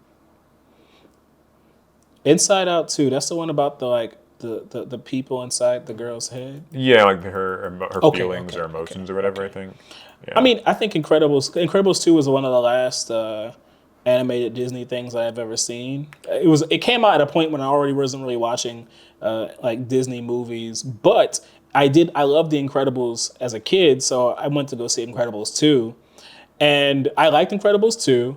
I will not be watching Incredibles 3 just because I don't think they should have made one. No, there was also a teaser for Toy Story 5. There's a Toy Story 4? Yeah, Toy Story 4 came out a few years back. It was kind of... I think it I was... thought Toy Story 3 was the last one. It was, but then like they made a 4. And I don't think it was Didn't super well Andy received. go to college in Toy Story 3? I don't know. I didn't You're asking look. the To be wrong clear, person. I haven't seen a Toy Story since Toy Story 2, so I don't actually know the plot Freaking anymore. boomer. And I'm not in a hurry to watch any new Toy Stories. I do like But the way that they worded this article. Speaking of beloved animated Pixar movies that maybe should have ended 2 films ago, fans at D23 got a small teaser for Toy Story 5. According to director Andrew Stanton, Woody, Buzz, and the gang will be fighting to stop their new child from becoming an iPad kid. I hate that description. Okay. I hate that Do you know description. what's, that's one of those things that sounds so bad it's good. Do you get what I'm saying? Like, I don't think it's a good premise, to be clear. I think it just sounds like they need to be done with Toy Story and they're just trying to milk it. But I think that there's something really funny and like weirdly meta, I guess, about like these toys are fighting to be relevant against like an iPad, like stealing this kid's attention. And it's You have weird to ask because it's like, yourself, go ahead. who is this for? Yeah, see, that's the thing is that feels like they're trying to say it's maybe for kids, but I feel like it's like for adults. Like it's just like telling you Yeah, I guess don't give your kid an iPad. Like, I don't know. I haven't seen any of this, so. Because I mean, kids, like a kid that this movie would be relevant for would not be cognizant of The message. the messaging here, because they can't understand that there was a point when we did not have these portable technological devices that engross children today, and at one point all we had were toys and just, otherwise you just play with your imagination. Like, Yeah, like I think that the goal maybe is just that like they're gonna dumb it down enough that like a 7-year-old whose parents maybe have given them an iPad will watch this movie and be like, oh, the toys are cooler than the iPad. Like, there's gonna be a lot of, I guess, propaganda. I hate to use that word, but like of toys are better than tech, right? And I guess if you're an adult, it'll probably be like a lot of like self-aware kind of references or tongue-in-cheek that maybe would speak to you about like, hey, don't let your kid keep their eyes glued to the iPad all the time. You should actually interact with them or get them physical things to play with instead of like a fucking iPad. I don't know. Okay, like listen, I don't know. it. I'm not a big fan of another Toy Story. It's kind of funny because I remember when Toy Story 3 was a thing, and I kept saying, I was like, oh, maybe I'll check it out. They say it's the last Toy Story, and everyone was like, oh, I cried during Toy Story 3. Oh my god, I was so moved about Toy Story 3, and now we're on Toy Story 5. Well, listen, Alec. This time around, it's toy meets tech, Stanton said at D23. It's going to be fun, and we can't wait for you all to see it in the summer of 2026. So, You know what? They might as well just bring back the Indian in the cupboard. Like, bring that one back. Let's just keep bringing things back from the past that kids today don't even really understand. well, I'm going to zip through the last couple here. Frozen 3. There's just a small teaser shown that showed Elsa and Anna riding a white horse and a brown stag. I wonder if they're ever gonna get tired of Frozen. Continue. Also, beyond that, it was also announced that after the release of Frozen 3, there are plans for a Frozen 4. Of course there is. Of Zootopia course there 2. is. Oh, that's sad. And then there's also Star Wars Skeleton Crew, which I think is like a new Star Wars show? It sounds like the name Yeah, it's of a going to be on TV Disney series. Plus. It's set during the New Republic era, the years after Return of the Jedi, and based on its plot synopsis, it'll be about 4 kids lost in the galaxy trying to make their way home. Oh, so a Star Wars work specifically targeting the younger generations. That's going to be interesting. I think it could be done well. I do. Yeah, also Agatha All Along. We just sort of, I guess, saw a new trailer for that. So, the show will y'all follow. saw it. I didn't see it. Yeah, I didn't see it either. The show will follow Han in the aftermath of WandaVision having to face a magical gauntlet of trials along the witch's road as she seeks to gain her powers back. But why do we care? I know you didn't see WandaVision, but even as someone who watched WandaVision, enjoyed WandaVision, even liked Agatha's character, I don't know why I would care about Agatha getting her powers back or much of anything. You know what? Maybe I'll watch the trailer to give it a chance to convince me. That's what I'll do. I'll be good. I'll be good for once. I'm gonna give the trailer a chance. You can update us next week on what you think of it. The Fantastic Four First Steps snippet. So that's like the new Marvel Fantastic Four thing. We got an exclusive sneak peek. So it was something that was supposed to be private, but fans recorded it and posted it on social media. Of course they did. It was apparently the same trailer as the one from San Diego Comic-Con. Daredevil Born Again. Let's go.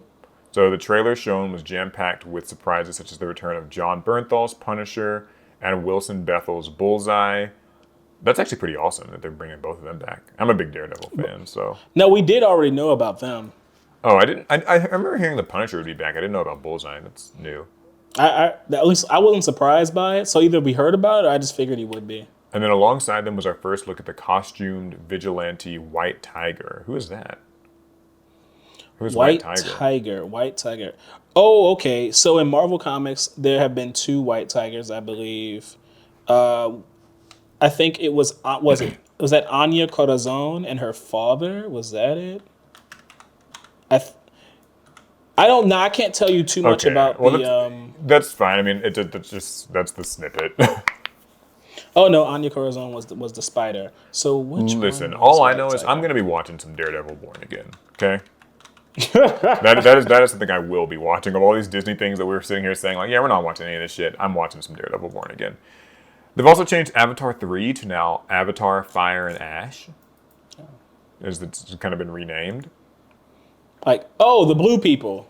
I'm thinking of. I Yeah, was like the last Airbender. Oh, well, we and knew there would be at least one more Avatar work, and I hope this is the last one. Freaky Friday 2. And I didn't. This Y'all need to leave Jamie Lee Curtis Freaky Friday's alone. from like what 2005 or something. Like what? That's not so old. Oh my god, what is the? 2003. Okay, it's from 2003. We're so aggressively courting millennials. It's insane. Well, but hey, we're the ones with the money now. So that's the idea anyway. Who would even be in a Freaky Friday 2? I don't think like everybody that was in Freaky Friday 1. I mean, I don't even know. According to a Disney press release, the sequel sees the return of the mother-daughter duo Tess and Anna Coleman, Curtis and Lohan, respectively, Yeah, they got as Jamie. They got Anna and Lizzie. her Oh. daughter prepare to marry into a new family. Oh, they got Manny Jacinto in it? Yeah, Oh, the okay, I might acolytes check it Manny out. Jacinto stars I'm gonna check that out. Anna's new husband. Cool. Okay, there's Tron Ares. Like Tron? Tron, like Tron. Jeff Bridges once again returns to I'm the gonna skip it. series. I'm skipping it. Okay, well. The truth is, I never liked Tron. Not once. And I played the games, I watched the I movie. always liked the aesthetic. I never got into I saw one of the movies, didn't like it very much. So I think Alex liked Tron, so I just didn't. And so this is an easy skip for me. yeah, 2010's Tron Legacy. Okay, this is the one I saw. I saw Tron Legacy in 2010. It was I didn't You can like miss it me with much, Tron. but Monster Jam. The monster trucks? Yeah. Yeah, monster truck driving event of the same name. Yeah, it's just like it's a film that they're working on. About monster trucks. Yeah. Okay. Mufasa the Lion King gets a new trailer. Ironheart gets a new trailer. I did hear someone say that they were impressed and surprised with the Ironheart trailer. So I guess I'll have to watch that one too. That's another one that I'm not really. And that's all the Disney I can why. take for right now, honestly. There's more on this list. I'm not going to talk about any more of it. So, What do you mean? We've only been talking about it for 20 minutes. I know. Okay, listen, that's Disney. Check out Disney 23 or D23. Watch your trailers. Find out what show you want to watch. D23 and me. Consume your content, okay, and be happy about it. I will say, okay, one last thing about the Disney stuff, because I'm not going to go through any more of the shows. I know there's a lot of sequels on here. Like, I mean, sequel. yeah. Because the millennials love sequels. Ooh, we love them so much. Everything's got to have a 2, a 3, a 4, and a 5. But also, I guess they figure Gen Z must love sequels too, because we're on Frozen 3, and I feel like. Yeah. Oh, and again, I can't track when Frozens have been coming out because I didn't watch any of them. But it feels fast. Yeah. So. Cool. You got a story? Yeah. I feel like we're gonna be So going this a is bit actually today. related to One Piece. Okay. Ahead of the highly anticipated anime remake of One Piece for Netflix, titled The One Piece. Gotta have a "the" in there. Yeah. Original manga creator Eiichiro Oda spearheads the calls for the series to stand on its own 2 feet and not simply to adapt the original work as closely as possible. Oh, so it's So like, via the Netflix anime YouTube channel, The One Piece, Production Notes Volume 1 staff interview, director Masashi Koizuka revealed Oda's advice to the staff ahead of the remake. This is the quote. I remember Oda-sensei telling us through his comments, I want you all to express rather than copy and paste the work, he said. For example, it's creating your interpretation and expression instead of recreating a panel from the manga. I feel like One Piece allows us to work in different ways, and these young, passionate staff are all up to the challenge. good. So that's actually to me, it's very interesting because this is the mangaka for One Piece saying the opposite of what I would expect from many mangaka and like from creators in general, but also saying the opposite of what I think a lot of fans would expect from adaptations. He's Yeah. specifically saying like Don't copy word for word. Like, do your own thing with this. do your own thing, like make it your own. And that's one of the biggest criticisms of anime are when they diverge from the manga, when there are creative liberties taken, when they skip things. I think that that's good to hear from the mangaka because to me, like that should help quell fandom tensions a little bit. Like obviously, it's not nothing's gonna like. There's a lot of fans who are purists and they want like faithful retellings of everything. But it's nice to at least hear that like, hey, the mangaka's like, listen, I have written like One Piece my way. I don't I don't want you guys to just do a one-to-one, shot for shot, word for word, beat for beat, like retelling of this. I want you guys to, interpret it how you want to, like reimagine things, kind of change stuff, take creative liberties. It sounds like he's very aware that, particularly for like, Netflix One Piece, the medium is different and the people working on it are different and they are like new and they have fresh eyes on this, you know, on the story and the characters, and like it's better to embrace that than to just try to literally retell the same thing.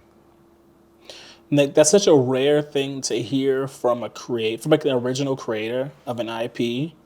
So often the authors and comic book writers, they want the animation or the movie or the TV show, they want it to be exactly as they presented it.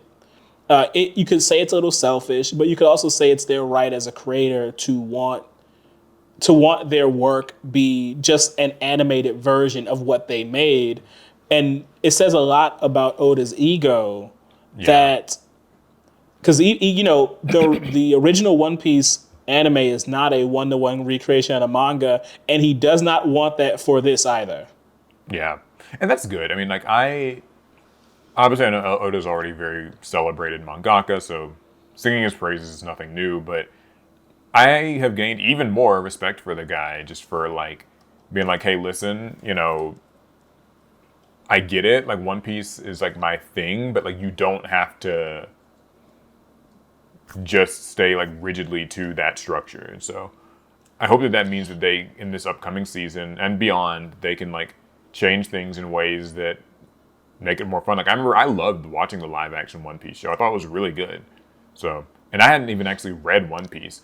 And to me, I think that actually might have something to do with it is the fact that like for a lot of people who watched the live action One Piece thing on Netflix, they might have been in the same boat where they actually probably haven't like read the manga or even maybe watched the anime. This was their first exposure to it. And so, their interpretation of it will just be a little bit different, and that's okay. Heck, I went home for the holidays that year, and I walked into my mom's house, and she was watching One Piece. She was like episode 3, and I'm like, Yeah. Mom, you know what this is? I mean, that's the How'd you benefit of find like this? having a Netflix show, though, right? Like, it's like stuff shows up in front of people on Netflix, and they'll just watch it. And they'll get Isn't it curious. great that Netflix remembers to promote their live action anime adaptations and not their actual anime? That's a different story, isn't it? Well, yeah, but I agree. I think this is what he said. I'm for it. I'm with it. Let's But go. guys, check out the interview on YouTube if you're interested in the One Piece reboot anime, because they actually go into detail about what parts of Oda's style and storytelling they are trying to mimic and what parts they're trying to make their own. Okay, so I've got another story real quick. What you got? Gameinformer shut down. This actually happened about 2 weeks ago now, but First Cartoon Network and now Gameinformer? yeah, I should have mentioned it after the Cartoon Network thing. After 33 years, one of the most prominent and last remaining video game magazines will no longer be published, and its staff has reportedly been laid off. So, you might remember Gameinformer. It was the magazine that was, That the GameStop always pushed you to get subscriptions of. Oh, I know. owned by GameStop. We and they would all push you know. for that. But I remember reading a lot of Gameinformer as a kid. They It wouldn't was stop showing up in the mail. Yeah, it was just a great way for me as a kid. I was super into video games at the time, less so into them now, but like I would read really whatever I could get my hands on about games. Like, I remember reading Gameinformer. I remember reading Nintendo Power. Even EGM, whenever I Yeah. could get my hands I on it. don't know what that is. EGM was Electronic Gaming Monthly, I think is what that. It was like it Oh, wasn't I don't as remember that one. yeah, but Gameinformer and Nintendo Power are my two big ones. And like even before I was subscribed to Gameinformer and like Nintendo Power, I would just whenever I was like at the store with my parents or grandparents, I would go straight to the like magazine section, which basically doesn't exist at most stores anymore. It's kind of sad. And just sit and like read those magazines. I would try to buy them and take them home if they would let me, but if they wouldn't, then I'd grab it and I'd read You know, it while they in were shopping. in my family, reading was a reward, and so for like our birthdays and Christmas, if my mom bought me a game at GameStop, she would get us a year of Game Informer. But that's also how I ended up with a Shonen Jump subscription and a subscription to Nintendo Power. There was two of us, so she would just give it one each of us a subscription to a different magazine, and we both just pour through them. Yeah, they say that hard times, layoffs, cancellations, and closures have impacted thousands of game developers and publishers, as well as other outlets like us that celebrate games. Editor-in-Chief Matt Miller wrote in Game Informer's blog post about that announcement. That was actually back in March when they introduced a way to subscribe to the magazine directly instead of having to do it with the GameStop Pro subscription. And then he said that we haven't been immune to that hardship. And so now, basically 4 or so months later, Game Informer It's all over. it's all over. Here's their statement. So after 33 years of bringing you the latest news, reviews, and insights from the ever-evolving world of gaming, it is with a heavy heart that we announce the closure of Game Informer. From the early days of pixelated adventures to today's immersive virtual realms, we've been honored to share this incredible journey with you, our loyal readers. While our presses may stop, the passion for gaming that we've cultivated together will continue to live on. Thank you for being part of our epic quest, and may your own gaming adventures never end. So, yeah, it sounds like many things in the gaming industry and kind of the journalism industry. It's rough. It's really rough out here. I mean, we know magazines were on their way out. Yeah, Digital they've been on the way magazines out are for a like while. holding on for dear life. We are not in a reading We're not in a reading stage of America of the world. Well, I can't speak for the world. I would say in America, we're not reading like that. We're not. I mean, it's crazy when you think about Game Informer came out every month. Like magazines came out every month, and that feels so slow now when you consider there's these sites like Twitter and social media and stuff where just information gets leaked minutes after. You know what I mean? Like sometimes live. And so the idea of waiting to hear a game review, weeks after it's out, or just waiting to hear gaming news and stuff, that probably doesn't.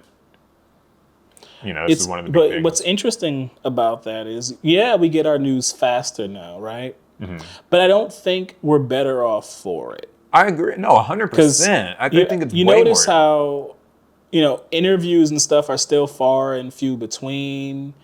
It honestly feels that while we get more reviews than we've ever asked for in life, actual gaming journalism has not really increased. I mean, there's so much SEO filling garbage on the internet. It's from quote unquote gaming journalists. We get headlines now. There are sites that are reviewing games like IGN and GameSpot and Kotaku and all that stuff. There's plenty, right? But the thing is, you're not reading them. You are getting their Metacritic averages, and that's going to get posted in some tweet where it's like, oh, this new AAA game only got an 83 on Metacritic. I guess it's just a complete failure. And it's like, no, just read the reviews. Sorry, this is a bit of a tangent. I know we've got a lot of stories to still cover and all that, but I really do not like the numbers-driven approach to talking about gaming. It's so I get so annoyed with these, these Twitter accounts or whatever that are called Culture Crave and all those types of accounts where it's just all you see is aggregate scores from Metacritic for games and same with Rotten Tomatoes for movies. So the idea isn't even so much that you read the reviews, it's just what the numbers are. I was hoping for this movie to fail, and good, it got a 16% on Rotten Tomatoes, that proves me right. Or, I want Xbox to fail, and the fact that their new, Starfield only got like a 71 on Metacritic, so the Xbox is falling off, and like Sony wins. It's like, but no one actually even reads the reviews. Like they see the Metacritic numbers, and then we kind of form our judgments around those, and we get angry that maybe one reviewer didn't give this game that otherwise got 9s and 10s, or one reviewer gave it a 6. How dare he? He's tarnishing. I was like, no, you get my drift, right? Like it just. Yeah. I think that when we had magazines and stuff, it was more of a thoughtful approach to like reading a review and like taking it in, because you had to sit down and read it in the magazine. Like, yep. You weren't just getting like a headline or a little snippet or, I don't know. But like it feels like there is no, despite we get the fact that we get our news faster, there's no increase in quality, gaming journalism. It's honestly sad. Yeah. Also, one other thing about Gameinformer, they had some of the coolest covers for their magazines. Oh yeah, there was also a great place for artwork around gaming as well. Yeah, I don't think that you really get. I mean, where would it be nowadays on the internet? Just in your feed somewhere. Yeah. Yeah, that depends on what your interests are, I guess. So, but speaking of Metacritic and films. Oh boy, there we go. Borderlands might be 2024's biggest box office flop. Oh my god, dude! I remember seeing the trailer for this movie and being like, this just doesn't look like it. What is it? What's the Rotten Tomatoes score? So the Borderlands movie finally hit theaters this past weekend and quickly became one of the worst reviewed movies of 2024. So it's probably not surprising that Borderlands is bombing hard at the box office and might end up being the biggest flop of the year. So I specifically did not pick to use a review for this article because I still might watch it, so I didn't want to read a review quite yet. But anyway, okay. Borderlands, out now in theaters, has received mostly negative reviews and debuted on Rotten Tomatoes with a horrific 0, which has since increased to 9%. So they just put the 0 in there for shock factor. Yeah, that's the PG-13 live-action adaptation of Gearbox's popular sci-fi FPS franchise has been criticized for bad action, unfunny jokes, and a bizarre cast led by horror director Eli Roth. And after its first big opening weekend, Borderlands made less than $17 million globally. Yikes. Oh my gosh, it only made $17 million. That's not more money than I'll ever see in my life. Well, I know that the budget for it was probably like a lot higher than that. Oh, it was probably much higher. Is my guess. As reported by Variety, Lionsgate Borderlands movie landed in theaters at number 4 behind Twisters, It Ends With Us, and the newest Deadpool film. In the United States, Borderlands brought in just $8.8 million from over 3,000 theaters, which makes it one of the worst opening weekends for a video game movie in a long time. So does this, I guess, take the crown from Madam Web? Well, worst movie of the year or whatever. So I haven't seen it. So I guess I'm actually really glad that you said but that, because now I saw Madam Web and I did not like Madam Web in the slightest. So now I kind of want to watch Borderlands just so I can say, get for sure which one is the worst movie. Okay. Hey, well, listen. I mean, I think I've got a lot of thoughts. I'm going to try to just condense them as best I can. Borderlands never struck me as a series that needed a movie. I think that its humor is because I played Borderlands 1, I think. Its humor is very specific, and I think it works as a video game really well. I think that when you try to adapt that to a movie and just throw a bunch of celebrities into it, and it's going to just kind of come across as a little cringy. And it sounds like that's pretty much what happened here. Like I said, I only saw the trailers. I was not impressed. No offense, but anytime I see Kevin Hart or something in a movie like this, I'm always like, oh god, here we is one of these movies. You know the kind. I said it once. I think I said it on the pod before.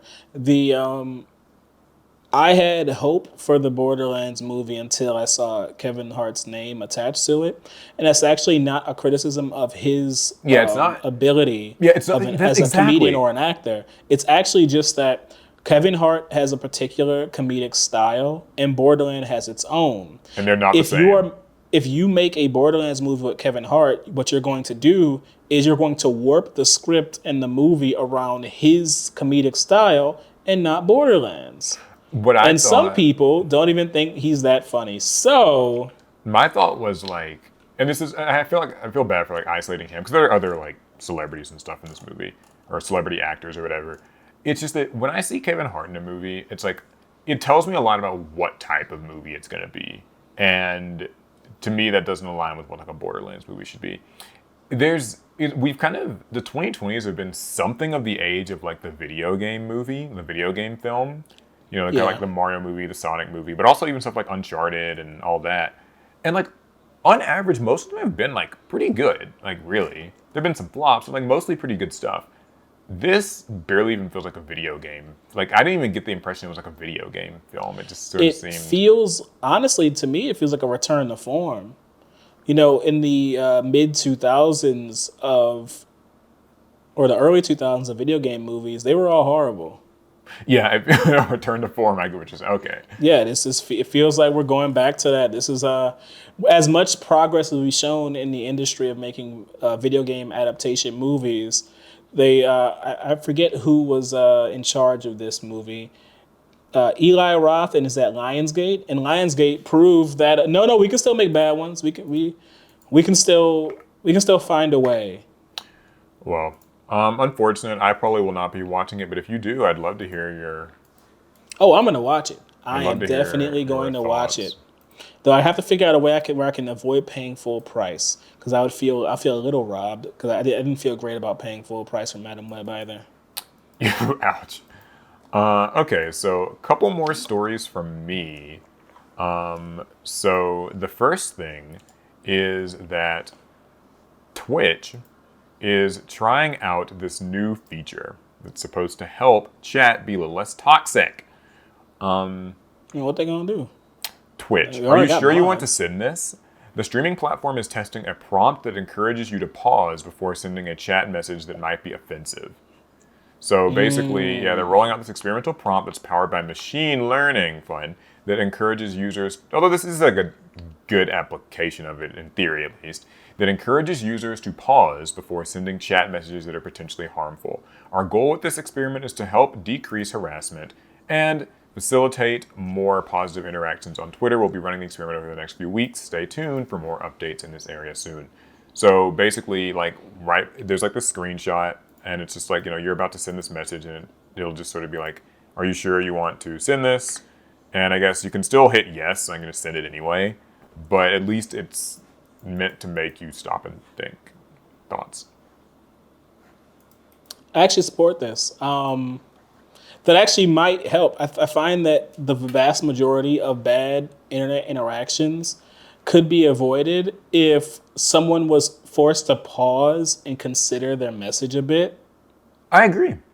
I think, whenever I'm watching Twitch chat, I'm usually watching Smash tournaments and people like hate certain characters or certain players and they harass them and all that stuff. I think that I agree with you. Like, people with the internet, a lot of it's like, it's anonymity, it's mixing into the crowd, right? Like, it's just, you're watching the stuff, and it's popular to be like cynical and snarky and mean on the internet, and like you kind of just get to be like one of the people doing it. But I think that like even just anything that kind of tells you like, hey, wait a second, like, are you sure, this is okay to send? I think there will be plenty of people who are like, they're gonna send it anyway, but I do think that it will help to, yeah, like what you're saying basically. It's interesting because I was listening to a VTuber stream the other day, and I think she was doing like ban appeals. And so I'm just listening to all the insane things that these people were sending to these VTubers. And I'm like, there were quite a few where I was like, if you would have just read that back, you would have known not to hit send on that. Yeah.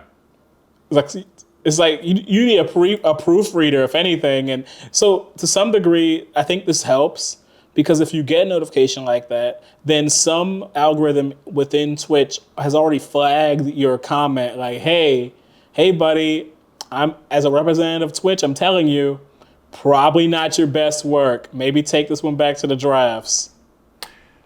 Yeah, I think that this will be good. Like, I know the machine learning part sounds a little fishy. Like, I guess that's just meant to help decide if the message is intended to be mean or not. Like, based on Right. maybe the existing context of the stream or something. I mean, I think that's a useful But it's a good usage of use. like a large language model like that. I get that. Yeah, so I don't usually have great things to say about Twitch, but I'll give them the benefit of the doubt here. If something like this works, I mean, I know YouTube tried something like this with the comment section before. Where it was like, if you're about to send something mean, it'll kind of stop you or whatever. I don't know if that's a feature now, but I'm in favor of this because I'm not gonna lie, man. I think the internet is a little too mean. Like, it's a mean place, and I'm not saying that as like, like trying to be like, oh, I'm so offended. I'm telling you, like, there's literally, I think that it is like doing a lot of harm for people's just like mental state and like empathy towards other human beings, because like you don't see them, they're across the screen. It's just easy to be like angry and like just say mean things. So At any point on the internet, there's like 100 people ready to rip you for whatever your opinion or take is, or whatever. They're just ready to go, and they'll come out the woodwork just to hurt you. Because yep. it's insane the way that users on social media will engage with someone they don't know, they've never met, and never will meet. And be terrible to them. But and yeah, they'll just say terrible things, even if the person said something that was offensive. You don't actually know this person, so why is it so important for you to go in and Yeah. insult them? And it's like, and that's your only interaction with them. And Mm-hmm. you might see yourself as like, I'm the hero of the internet, but you're ultimately motivated by very negative thoughts, and Yeah, like no, that's not healthy. that's what I've always kind of said is like, I think if people were forced to kind of see a reflection, like really look in a mirror of like the snarky kind of just comments and like, all that stuff, sarcasm, and I think that people would realize, man, like this isn't really very, like, we're not being very nice. Like, it just, I'm not Like saying I've like given nice in as to in like those everybody get desires along. It's before. just like, but just, yeah, like it's because I found myself in the receiving end of it, and like even like, being the person who wants to like kind of dunk on somebody or like just really kind of say a snarky thing and like put them in there, but like it's just, it isn't good for you. It doesn't need to be a part of like your regular like routine. It doesn't need to be a habit, just tearing people up online for their bad takes or for saying something offensive. Like Yeah. it's bad if someone says something that's mean to someone, but I think it's even worse if like your existence on the internet is just so that you can like rip those people back. I mean, Yep. like that's too much negativity on the dome. Like that's why oftentimes when I read things, I try not to respond, no matter how mad or upsetting or offensive it might be. I just try not to respond because I don't know this person. I probably never know this person. What sense does it make for my only interaction with them to be me insulting them for whatever they said or did? Yeah. So good on Twitch. Hopefully that works out. Got another story? Yeah, I have. Or I thought, nope, that's from 2 weeks ago. Never mind. Never, I don't. I don't. Okay. Well, I have got just two more stories, and Those. I'll make them kind of quick. So the We'll first see one, about that. yeah, I mean, I always say they're going to be quick, and then here I am. The first one's a kind of a big story, the SAG-AFTRA strike. So SAG-AFTRA strikes groundbreaking AI digital voice replica pact with startup firm Narrative. So the union says agreement sets a new standard for ethical use and makes it easy for performers to give consent and get paid. So yeah, you guys know we've kind of been talking a lot about SAG-AFTRA. They've struck a deal with an AI startup called Narrative that is used for audio voice replicas in digital advertising. And so basically, Narrative operates an online marketplace. I'm just reading this off the article. I don't know that much about this placement. First, I'm hearing about it. Offers tools to advertisers to create audio spots using AI tools. And basically, the firm's new agreement promises to give the union's 160,000 members the opportunity to add themselves to a database that connects voice talents to advertisers. The individual members will have the ability to negotiate fees for the use of their voice on a project by project basis, so long as the fee isn't lower than the SAG-AFTRA's minimum per its most recent commercials contract with advertisers. So basically, if I could sort of summarize this, right now people are sort of trying to create some sort of guardrails around like the use of AI. Yeah. And we know that there was a period of time where like these AI voice mimicry things were coming out and people were like Hey There Delilah sung by Kanye West, right? Stuff like Yeah. that. You know, AI music, AI voices. There was the whole thing with OpenAI and Scarlett Johansson's voice. And so it sounds like with this, they have made an agreement with Narrative, which is like this company, where, okay, you can use my AI voice, but you have to have my consent. And if I consent to letting you use my AI voice, then I still will like be getting paid for the work or the advertisement or whatever that's made using my AI voice, and I'll still get credit for it and all of that. So it is a step forward. So, you know, what do you think about that? But doesn't that defeat the point? I thought the whole point of this whole AI voice thing was because you didn't want to have to negotiate or pay actors like what they should be paid to begin with. If you're going to have to negotiate and pay them anyway, then maybe don't use Narrative and use some other service.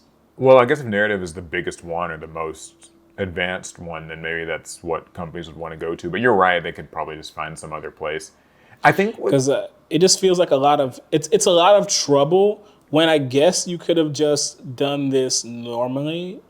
Because like let's say Scarlett Johansson. I know she's probably not a part of this, but let's say Scarlett Johansson. You want to use her voice. You know the whole thing with was that Meta or OpenAI? that was OpenAI Yeah, for the whole her. thing with OpenAI is they asked her to be the voice for the AI, and she said no, and then they made one that sounds like her anyway. So let's Yeah, say she's a part of this service, and they're like, "Hey, Scarlett, we want to use your voice," and they say, and then she says no. That just yeah. leaves them right where they began. So I don't actually I mean, understand I how guess this benefits like these companies. so. It doesn't benefit the companies at all. You remember, this is like a SAG-AFTRA thing. So the companies Right. probably don't love this, but at least for the voice actors and actresses, it's like some measure of security, like some way of still, monetizing your likeness at all. And see, and that's why I think this will amount to nothing. Because if it doesn't, if it doesn't profit the corporations, they are going to find a way around it. I also kind of find myself thinking like it still feels like we're moving the needle towards AI, whereas like so because basically what this is saying isn't that like you cannot make AI replicas of people's voices. It's that well, if you do with this one company, then the person can get paid for it, which cool, great, but it's like that still means that we are like AI replicating people's voices. And I know there are some actors who don't actually have a problem with that. They're just like, as long as I get paid, I don't mind if you replicate my voice. But I still think that like we're kind of shifting the standard to being just We can't you don't hire escape the person, you hire the person's voice. as much as I'd love to be able to like rewind back. I think the genie's out the bottle on this one. We won't be able to escape Yeah. the fact that AI can mimic and replicate the voices of the most famous people in the world. And that's a good thing for corporations because the So the best worst this thing, is sorry, go ahead. I was gonna say, the worst thing that can happen to you as a brand after you've invested your millions of dollars into a particular celebrity to be like your voice and your ambassador is that they die. Yeah, so now you can keep them alive forever. And I'm assuming that there's something in the lines of like these you don't get an unlimited license to use someone's voice. But the thing is, it kind of doesn't matter. The day, let's say, Chris Hemsworth dies will not be the last time we hear his voice. Whether it's used legally or illegally, it just now will be a part of life forever. And I think a lot of people would prefer, their likenesses be used in the productions that they made while they were on this planet. I don't mind the fact that Team APS is always going to be on the internet, and that there's always going to be a digital representation of me online somewhere that someone can watch even long when after I'm gone, if they care to even do that. Someone But will. it is annoying that because of that, someone will just be able to train an AI Deep fake to you and like mimic and steal my voice. Would someone even want to do that? Probably not. But the thing is, that's just a fact of life now, and I think we have to accept it. And I'm still that's not well sure how we that's the work thing with is I that. think this is they have accepted it and now they're just trying to their best to like at least use it ethically in some way. I don't think it's I, perfect, but I mean like they came to this agreement, so they must feel like it's something. I just feel bad like for up and comers in this world. I mean, it's kind of like it's all new artists and people in the arts in the world now, because it used to be you're competing with all the best in the industry. With your contemporaries, now Now you're competing against all the best in the industry, but in a weird way, they can be on any and every project. And even if they retire, they can still be on oh, any and every I project. had a darker interpretation of it. I mean, now you're competing with corpses. I mean, yeah, Like that too. in a vague, like in a not so abstract way. Like instead of you getting that like audiobook narrator gig, you are like we can like it's kind of interesting. Like somebody who's a famous audiobook narrator. I don't know. There's I don't know. Couldn't tell There's you. something off the top of my tongue, but either way, they could be dead, but they can just still like AI their voice and have it narrate books. And now like you can't get a job in that because like this guy who's dead is still like eternally. I mean, maybe that's too. Am I being too morbid about that? I don't know. I mean, a part of me would like to believe that that's a line that corporations won't cross, but I do think Who was the girl in the someone's Star gonna be Wars the movie that they first. brought back to life? What? Who was the lady in the Star Wars movie that? Carrie Fisher. Yeah, they did that. You The think that they won't? You think Disney or someone won't? I mean, the so because like yeah, Carrie Fisher, and they did that, and then it was done with in Fast and Furious with oh yeah, the Paul Walker. Paul Walker, yeah. But like, I feel that those are extenuating circumstances. They died so close to the releases of these projects. I'm like, okay, I can let those slide because otherwise, what do? Destroy every scene with them in the movie, and now you just have some weird I like mean, extenuating corpse of a circumstances movie. then, but like by today's standards, it doesn't even take. What I mean? Like, I mean, I'm all I'm saying is like I wouldn't put it past corporations to try. I don't put it past them. I said I hope. Yeah. Oh Hope yeah, yeah. isn't even belief. It is me wanting to believe. Sorry. Like, but hey, that's AI for you, and we can't go back. We can't escape. All right, It's next here. story then. Tinder parent company cuts jobs as subscriber numbers slump. So, Tinder's parent company, Match Group, plans to cut 6 of its global workforce amid a continued slump in users paying for its most popular dating app. They're cutting 6 people. 6% of the global workforce. Okay. Oh, I wish it was just 6 people. That wouldn't be so bad. I mean, some people lose their jobs. It'd only be 6. This is probably a couple hundred or something. So, the dating app giant, which also owns Hinge, Plenty of Fish, and OkCupid, Damn, has they own all that. yeah. Huh. Yeah, isn't it crazy how like one company just owns like 4 or 5 different dating services? So it's just like you have an account on like all of them, and it just anyway. It's just weird because. This isn't new for corporations, but it's so strange how a corporation will own multiple competing companies. Because at that point, are they really competing if the Well, same no, people are getting paid? no, yeah, well, exactly. But what they do is like they brand them to like different people. So like this is the dating Yeah. app for like Christians. This is the dating app for like where women have to talk for like Bumble or whatever. This is the one that's Farmers only. farmers only is a black people one. Yeah. Yeah, all that stuff.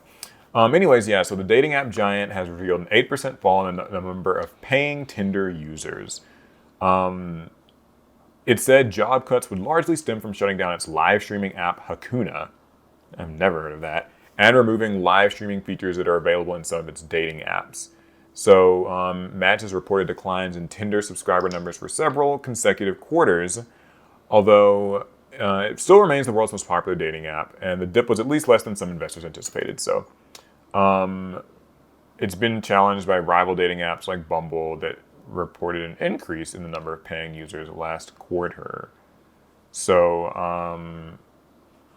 yeah, I mean, what do you think of it? So, well, I've used Tinder. I haven't used any of these other places, so I can't speak on them. Okay. How was your Tinder This comes as no experience? surprise. Tinder's a horrible dating app. Most Alex. people consider it a hookup app, but I feel that Tinder so aggressively tries to collect money on its own lack of success. Yeah. Tinder wants you to pay all these subscriptions. They want you to pay for super likes. But anyone who's ever dated before, it's even worse online. You have to talk to a lot of people before someone says yes. So those super likes, I mean, you're paying to fail, and then those subscriptions, like they're gonna run for a long time because you don't download the app, get a date, and now you're together forever. Yeah, You that was. probably have quite a few dates before you find someone that you actually hit it off with. And it's if you find a date at all, because most people just swipe left and right just for the hell of it. Like it's Something I was gonna say about. Well, sorry, you finished that. yeah, it's just that Tinder is selling you on its own like lack of success. Yeah, that's what I was gonna say. Is like it feels like kind of the dating app. Monetizing a dating app feels kind of fundamentally at odds with itself because it's like, well, if Tinder claims like it'll get you dates, but if Tinder actually gets you a date and like you actually meet your SO and like start dating and get married and all that stuff, then you won't be a Tinder's customer anymore. You won't be a user anymore. So it's really like not in their best interest for you to actually happily meet somebody and be done with the app. They would kind of rather it be more like a hookup experience where it's just like because I notice with how Tinder kind of tends to market itself is they lean into the hookup part of it where it's just like, oh, you're traveling somewhere new like this weekend? Whip out Tinder and like, kind of find some people. Oh, you're traveling somewhere else? Whip out Tinder and like hook up and find some people. It seems like it's less about dating and more about hookups and like gamifying it. They actually say that in this quote. They say, so Match Group told shareholders in its letter that Tinder's growth had previously been driven by its engaging and fun user experience, the key to which has been the convenience of swiping left or right of potential matches.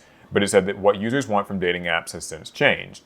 Sentiment has shifted as users seek a lower pressure experience with greater authenticity that more easily delivers desired connections. So we expect Tinder to begin testing new lower pressure forms of discovery in the coming quarters, including more ways for users to use Tinder with friends. So yeah, they recently rolled out new ways for people to meet on the app, including letting friends and family members play matchmaker. Does that sound fun to you? Have your parents or your brother, sister, aunt, uncle, cousin, they can play matchmaker for you. See, I would never trust my dad, and like my mom would actually probably enjoy it, but now I couldn't. No, And then also artificial intelligence features, AI features to help users pick the best images to use in their profiles. Which that sounds insulting, can I just say? Or at least potentially insulting. So it says the AI will just choose the picture for you. So you'd upload your Well, pictures, and the AI is like, you look fat in this one. This is a bad angle. You look ugly in this yeah, one. that's what I was Like, wondering. Like, I feel like it's telling you kind of indirectly, like, there's something wrong with you. I mean, I guess their argument would be like, well, they're all pictures of you, and it's just like picking maybe the 3 best ones. But I still think that what if what if you take like 2 pictures and you like this one, but it tells you that's not the one to use, but like, you like how you look in that one. It's like, oh, well, it's just, anyway. it's like you're just algorithmically ugly in this picture, boo. Like I don't know what to tell you. Like, no, I do think that's funny. The idea that an AI can pick your like picture for you, and then what is it, Bumble with the AI like matching for you? Yeah, where So it can like, pick they'll your talk to picture, you. and then it can view someone else's AI picked picture. And then the 2 AIs trade AI generated messages to each other, and they're like, oh yeah, you two. The AI just can start dating each other, and you two could just be along for the ride because like the AIs did all the work. Yeah, I mean, listen, I'm not gonna say I hope like this fails, but I've never been a big fan of these dating apps. So I The think that they're more harmful than helpful. They are harmful to an extent. I think they're all scams. A lot of them, their goal is, you find love on this app. Well, then I shouldn't have to pay you until I find love then. That would be interesting. That would be an interesting model, actually, is if, like, I mean, I guess that'd be not really a great way to enforce that, but, like, until you actually get the date or, like, become spouses, like, yeah. There could be a business where it's an active matchmaking service and it works its butt off to try and get you into a relationship because it only gets paid if you do. And it could have you locked into some weird, like, disgusting agreement where, it tracks your, like, love life. Like, you cannot progress in your relationship until you've paid the $19.99. How would you confirm? That'd be so terrifying. Like, so I couldn't tell you. I'm sorry. Okay, I'm almost done with this topic, but I just imagine, like, literally, okay, Alec, you sign up for Tinder, and, like, you sign this contract where they now have the right to, like, monitor your dating life. So that way, like, you can't claim that you didn't, like, say you, like, match with this person. And they were saying, like, she's saying hi and all this stuff, and you're kind of talking, and then you actually start dating, but then you decide, okay, let's just not tell Tinder about this, right? Like, I'm kind of short on cash. I don't want to pay that right now. We'll just swap over to, like, phone texting, and we'll just meet up in real life and whatever. We won't pay Tinder. But Tinder's like, oh no, like, we now, like, have, like, a tracking device or something on both of you where, like, we can tell, oh, like, you two met up and you met, like, based on your GPS data, like, you guys were meeting up. You said tracking device. You already have phones. Yeah, like, on your phone.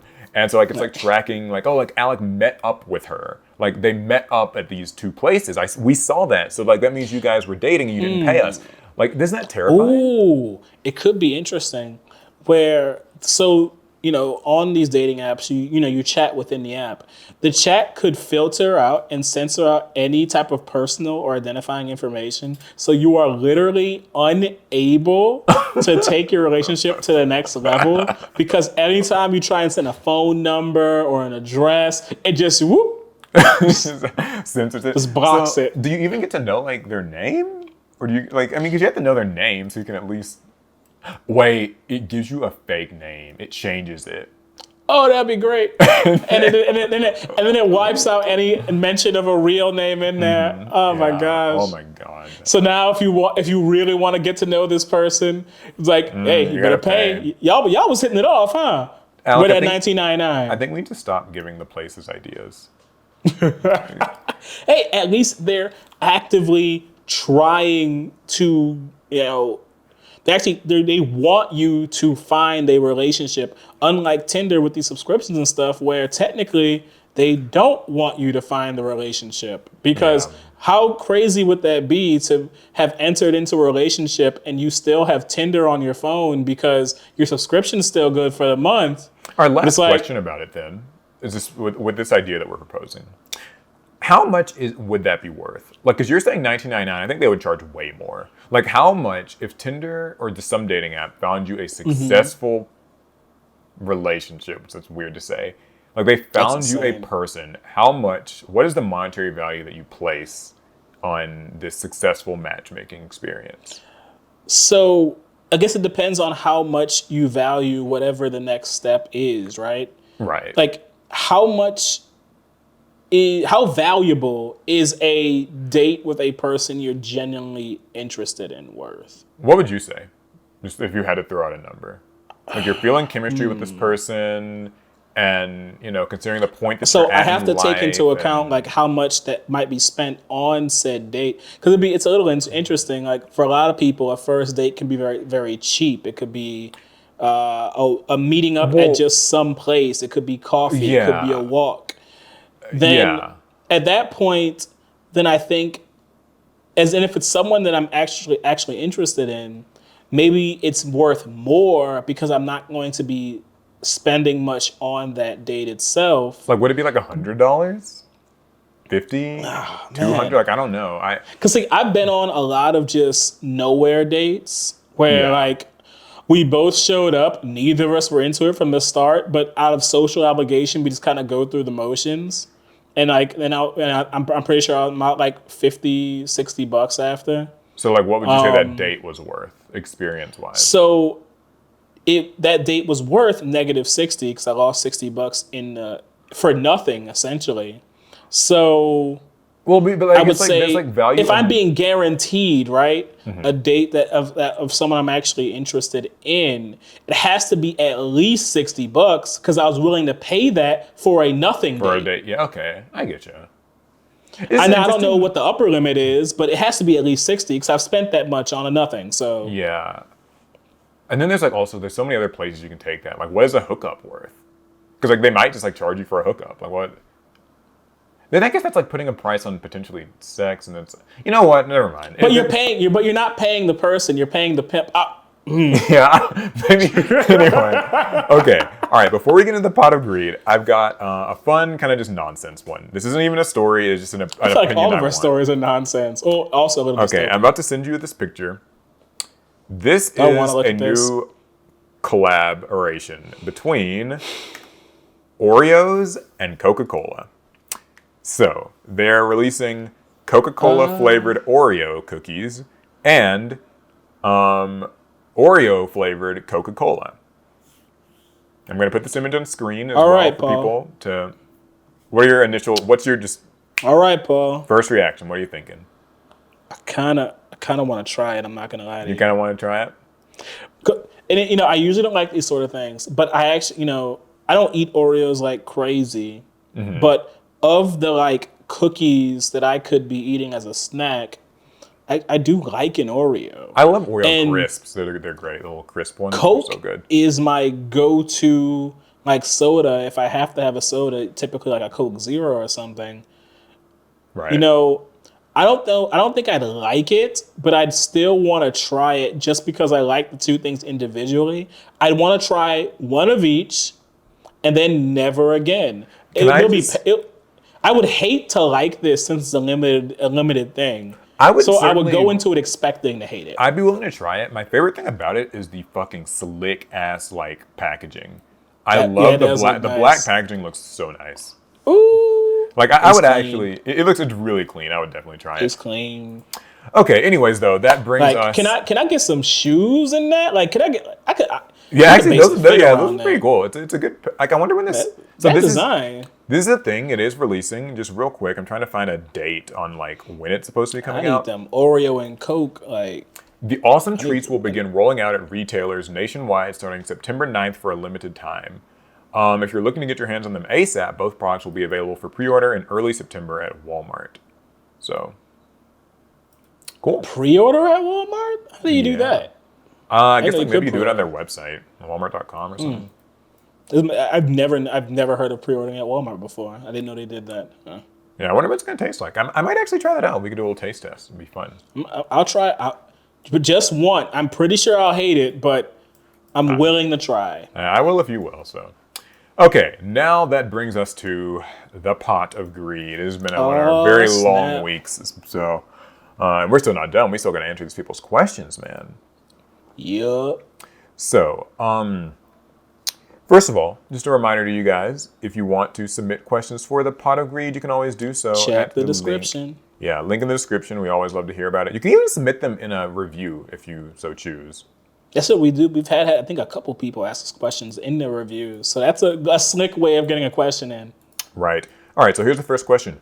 You win Worlds, Yu-Gi-Oh! Worlds, and have the choice of being awarded a one-of-a-kind, competitive, meta-changing card, or an original hand-drawn piece of art by Kazuki Takahashi.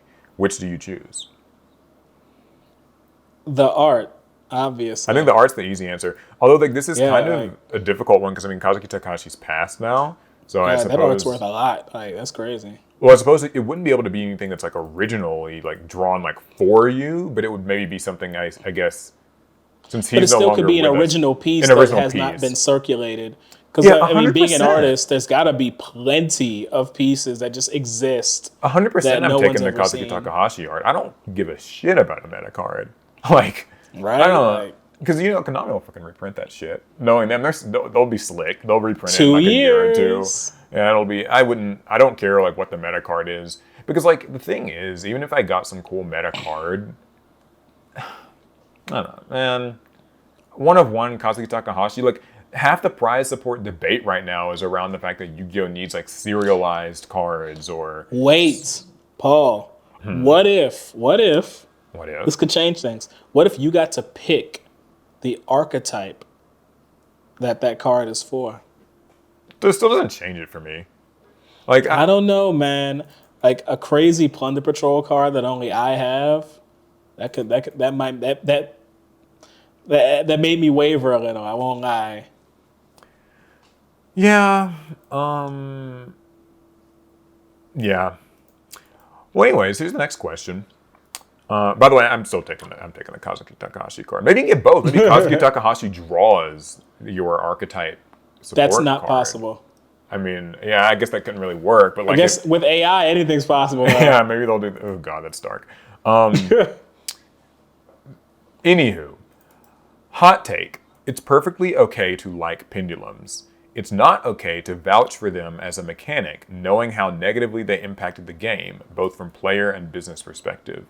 There are lots of mechanics that could function in Yu-Gi-Oh, but not all of them should. This comes to us from Gray, is the name they listed. So I guess what they're saying is like, it's fine to like pendulums, but like you have to kind of accept, according to this person at least, that they did do a lot of harm to. Yeah, pendulums are bad for the game. You can like them all you want, but you have to admit that they are not good for the game and should not be pushed further. You think this takes yes, no? I'm really considering my answer here because I'm a person who was on the pendulum bandwagon when they first came out, but I think Konami made the wrong turn with pendulum design, and The now wrong you couldn't turn. pay me to touch a pendulum monster. I think so. Here's what I kind of where I hopped off the boat with pendulums. I know there's the thing that we always talk about, which is like a lot of people quit Yu-Gi-Oh when pendulums came out and so on and so forth. That's true, and it did do a lot of irreparable damage in that way, optically, I think, for people. What I don't care for with pendulum is just that like these days I feel like all the pendulum monsters run together a little bit. Like it's just, but maybe that's just functioning as intended. I'm not really sure where I stand on them. Like, so pendulums before Pendulum Magicians, I was a fan of. I was one of the very first people to build a pendulum deck. I built my Performer Pal deck. It was horrible, but the pendulum mechanic was new. It was shiny, and I wanted to play around with it. And I had a good time losing because that's what I did mostly. I didn't play when they were good with Klee, but it didn't feel like a real pendulum deck to me, so I didn't play Klee. But when Pendulum Magicians came out, that's when I hopped off the pendulum wagon because it felt like, oh, okay, so this is what it takes to be a good pendulum deck. And then, Pendulum Magicians kind of morphed into what it takes to be good pendulum.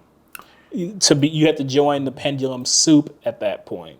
And then I just wasn't on board. Pendulum cards became harder and harder to read, just more and more just tightly condensed, tightly fit paragraphs of card text. And I was like, I'm not doing all this. Like the effects aren't even written in an easy to read way. Like this I the think, order of yeah, things. so I'm like, many I'm not doing modern all Yu-Gi-Oh this. cards, like with modern pendulum stuff, like I've been playing against, there's some of the Supreme King support and like some of these things on Master Duel, and I'm just like, man, it just feels like it's an extension of everything else. It's just two text boxes to put a billion things in instead of one. And I know that sounds like a maybe like reductionist way of talking about it, but I'm not like, there's a lot to read with them, and it all moves so fast that it just kind of makes you just tone it all out. Like I'm just like, I'm just gonna let them do their pendulum stuff, and I'll just try to. Once it's my turn again, I guess I'll try to play. And I mean, every time you get new like Performer Pal support, I consider like going back to pendulums, and I just can't do it. yeah, I can't.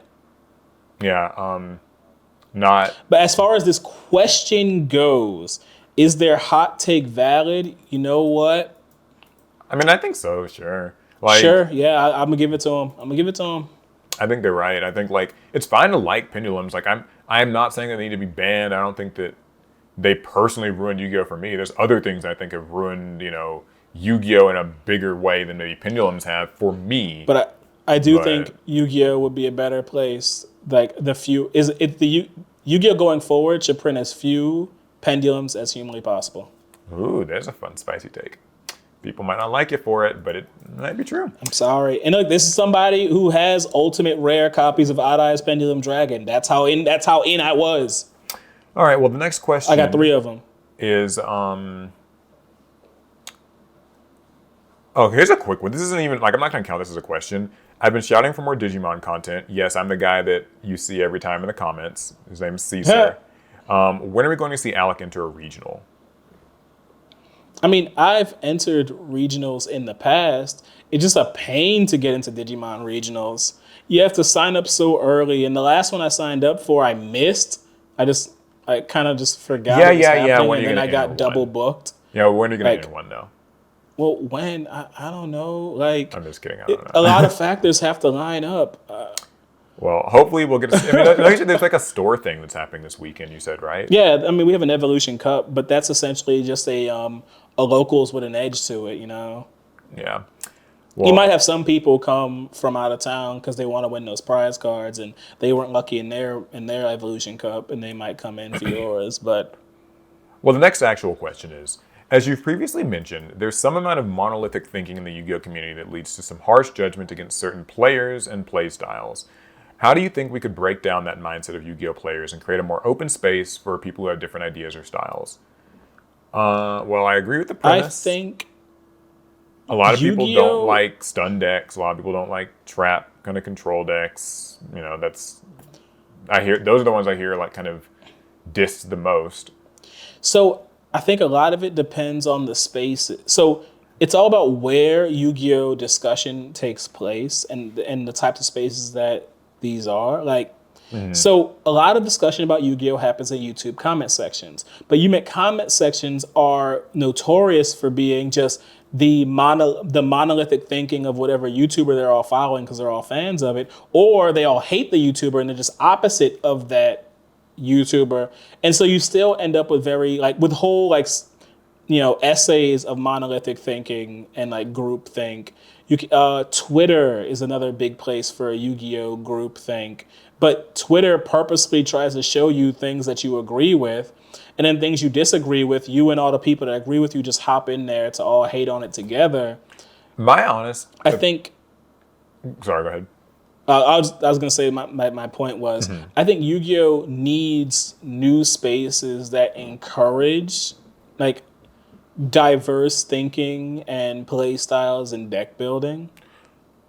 Like, there's like Why Go Pro deck where people can submit their own, they can submit their decks. Yeah. And that place is filled with horrible deck lists from everybody and their mother.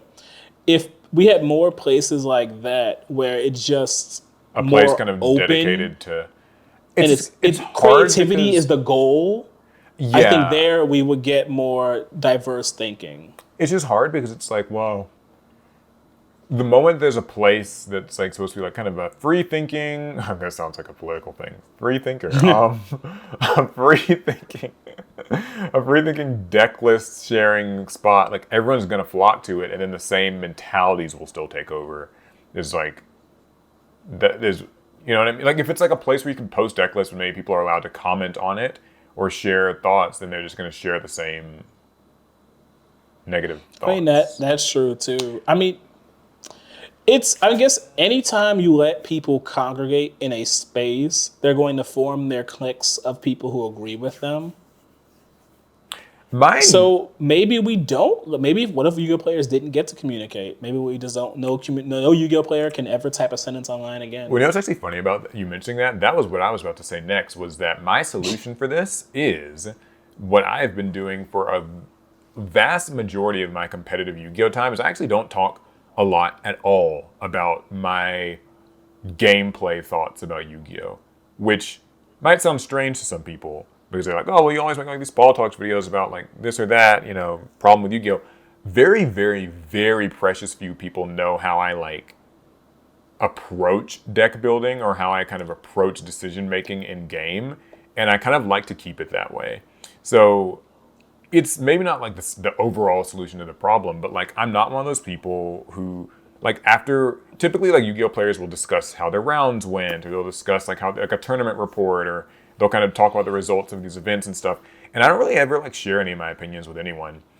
Partly because like I don't really care to sort of argue about what was or wasn't a misplay, or what was or wasn't, like someone should have done this, or I would have won if they had done.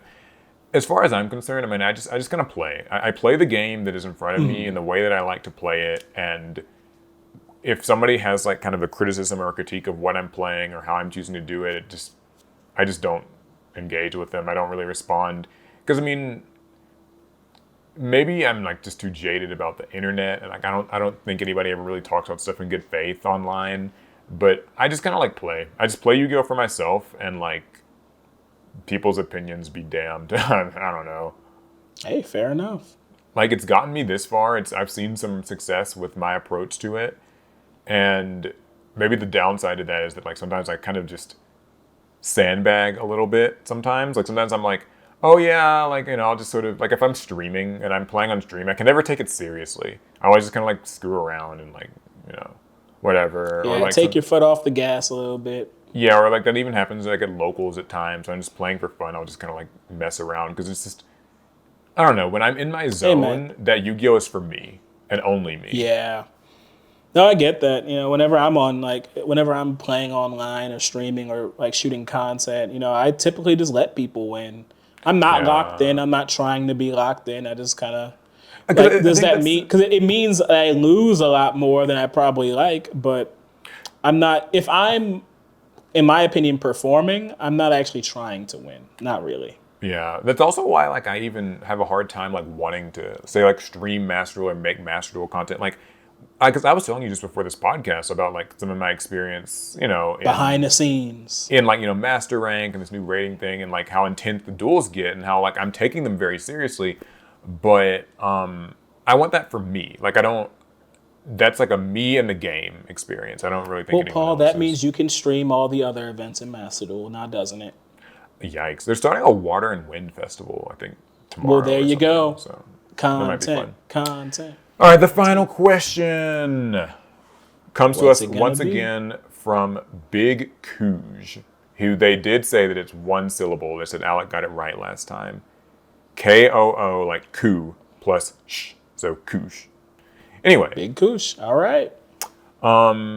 So, this is a long question. The context is, a big reason why the Pokemon TCG was and is so popular is because they've always maintained an incredibly consistent, faithful, and high level of evolving art, pun intended, in their cards. Yu-Gi-Oh, however, was overwhelmingly lauded for its artwork in the beginning, but now it seems increasingly like an afterthought, with few exceptions. It does maintain a good standard in my opinion, but I'd struggle to say that they are just as good or better. When I was a kid, even the monsters of heroic characters were sinister, like from all the amazing starter decks. Dark Magician did not seem like a friendly and ethical guy. Red Eyes looked violent and savage. Blue Eyes looked unstoppable. Relinquished looked so sinister and evil looking, with pitch dark backgrounds, abstract parts, and even its stats and level and ritual implications were very ominous. When you compare the starter deck art of Relinquished to, say, a modern equivalent like Relinquished Anima, even though they're basically the same thing, they couldn't be any more different. Original Relinquished felt like an evil, forbidden Egyptian god, and Anima just looked softer, brighter, and rounder, something like everything else. The rationale is that it appeals more to kids this way, but I have not seen anyone really loving this change in direction. We were kids and we loved it so much, even my hater friends loved the artwork. Yu-Gi-Oh! In the beginning was basically a game of life and death horror conceptually. Duel Monsters really leaned into this with Shadow games, but by Zexal, Yu-Gi-Oh! Felt a lot more like a typical Saturday morning cartoon. Now, I know we DM adults would like a return to the edginess, and it would make many of us happy, but the question is... Return to the Shadow Realm. Would Yu-Gi-Oh! Benefit with kids today if they returned to the more horrific concepts of old in card art and anime tone, which drew us in? Or do you think decision makers are correct and that kids today would largely reject anything that's not essentially Disney soft, bright, rounded, and with big ol' inviting smiles, sort of like how Rush Duels or Go Rush are advertised? So, that is the question. All right. So as long as the question is, the unfun answer is very short. Okay. It depends on the market. That's the unfun answer. Like, kids around the world are different. Kids in the US are different from kids in Japan. What they like and what they dislike and what they look for in card games is very different from one another. Now, I'm setting that aside because that's an unfun answer. Right. So I actually think, personally, speaking for kids in the West, I think a return to form would actually serve us better. I was going to say the same thing. I so there the reason. Oh God. So my thing with a lot of the modern Yu-Gi-Oh monster looks is that it's not so much that I find them like cutesy or like too soft or bright. I find that they all kind of like run together and have this look to them. And it's hard to put my finger on what it is. If you know, you know. It's like Decode It's this Talker and particular, Firewall. like, clean style that they all have. Like okay, so Decode Talker and like Firewall Dragon look fundamentally to me like number 39 Utopia and like Odd Eyes Pendulum Dragon. Like they all just kind of have this sci-fi-ish kind of like build and look to the warriors and the dragons, and like it all like runs together. And I'm not saying that it's just like, oh, it's just so much better in the old days. No, I'm just like, I don't know what it is. Like, there's like a look or a style to it. Somebody might be able to, maybe there's like a name for that look, but they all kind of look that way. And I think with like old Yu-Gi-Oh, something that I liked was that the monsters felt so individually terrifying or like individually like mystical. Whereas Right. like Utopia looks like Decode Talker to me. Like I can't mentally separate them. And like I'd even maybe put like Junk Warrior in that conversation a little bit. And like Odd Eyes Pendulum Dragon, it just, I don't know, like it. In Yu-Gi-Oh, this is the boomer in me. We've moved away from the Takahashi style of art and drawing and monster design. And while there are aspects of his style still in cards today, the like edge is lost. Yeah, and I Now, think I won't get too deep into like my own personal feelings about how the cards look and how I don't like it as much as I used to. I will say the darker styling of Yu-Gi-Oh cards actually might appeal to kids more, since as far as I can tell, this current generation of kids and the kids that came right before them, they're actually kind of into like their horror a little of the horror. genre. Yeah, that's what I was Like, gonna say. Because like they Five kind of Nights, like that. there's like Five Nights at Freddy's, but there's also like spin-offs of that have kind of like spawned, and people kind of seem like they enjoy things that are a little like cryptic looking, and Like, I've seen the types of games my younger brother likes to play. I'm horrified. Horrified. I don't think kids should be playing all that. But whatever. I didn't like horror growing up, and I still don't really like it now. But it feels like kids today really like horror more so than I think they probably should. And I think if Yu-Gi-Oh looked like it used to, but still looking like new, I think it could appeal to them. yeah, I think there's a lot of potential in that. I mean, it's like a tough thing to talk about because like I'm not really good at describing like artistic styles and stuff. So I don't know if I'm using the right words, but I do think like some of that there was just a real terror to the look of some of those old cards. One card that comes to mind for me, because there's plenty of vanillas that all looked really creepy and weird, was actually how like Blue Eyes White Dragon, right? Blue Eyes Ultimate Dragon always looked really fucking scary. Like when you actually like look at the artwork on the card, I mean, like it's in this dark pitch black void, and it doesn't look. I don't know. There's something about it. I don't know. Maybe it was very mesmerizing. I think, yeah, Blue Eyes Ultimate doesn't look like some like mascot, friendly dragon, right? It looks like something out of a Godzilla film. It looks like it's something made to like inspire, but just as much to like destroy. Right. Like, and even just yeah, it's Like meant to be. it has It's terrifying. it's got these sharp edges all over. It has these fierce eyes, these many sharp teeth. It doesn't look like it's something. It doesn't look good, right? If this is flying Yeah. towards you, you have no reason to think that it might be your friend. If you, in contrast, if you look at something like Odd Eyes, like Pendulum Dragon, like so. Now we talked about like Blue Eyes Ultimate. It's sleek, it's sharp, it's fierce. Yeah. Odd Eyes has some of that fierceness still, but like, why is it kind of round? It's very goofy, like kind of by design, I know, but it's Like it's asymmetrical to like to a fault. It has this like roundish belly to it. It doesn't look like it could even like catch you. Like it looks like it'd be clumsy on the ground. yeah.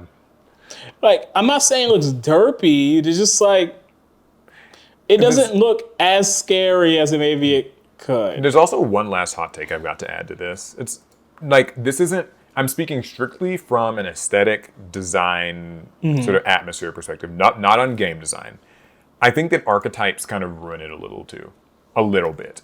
And what I mean by that is like when you have to make an archetype of monsters, like the series of half a dozen to a dozen monsters that all need to kind of like share the same visual theming and like sort of seem like they cooperate with each other or live together or whatever.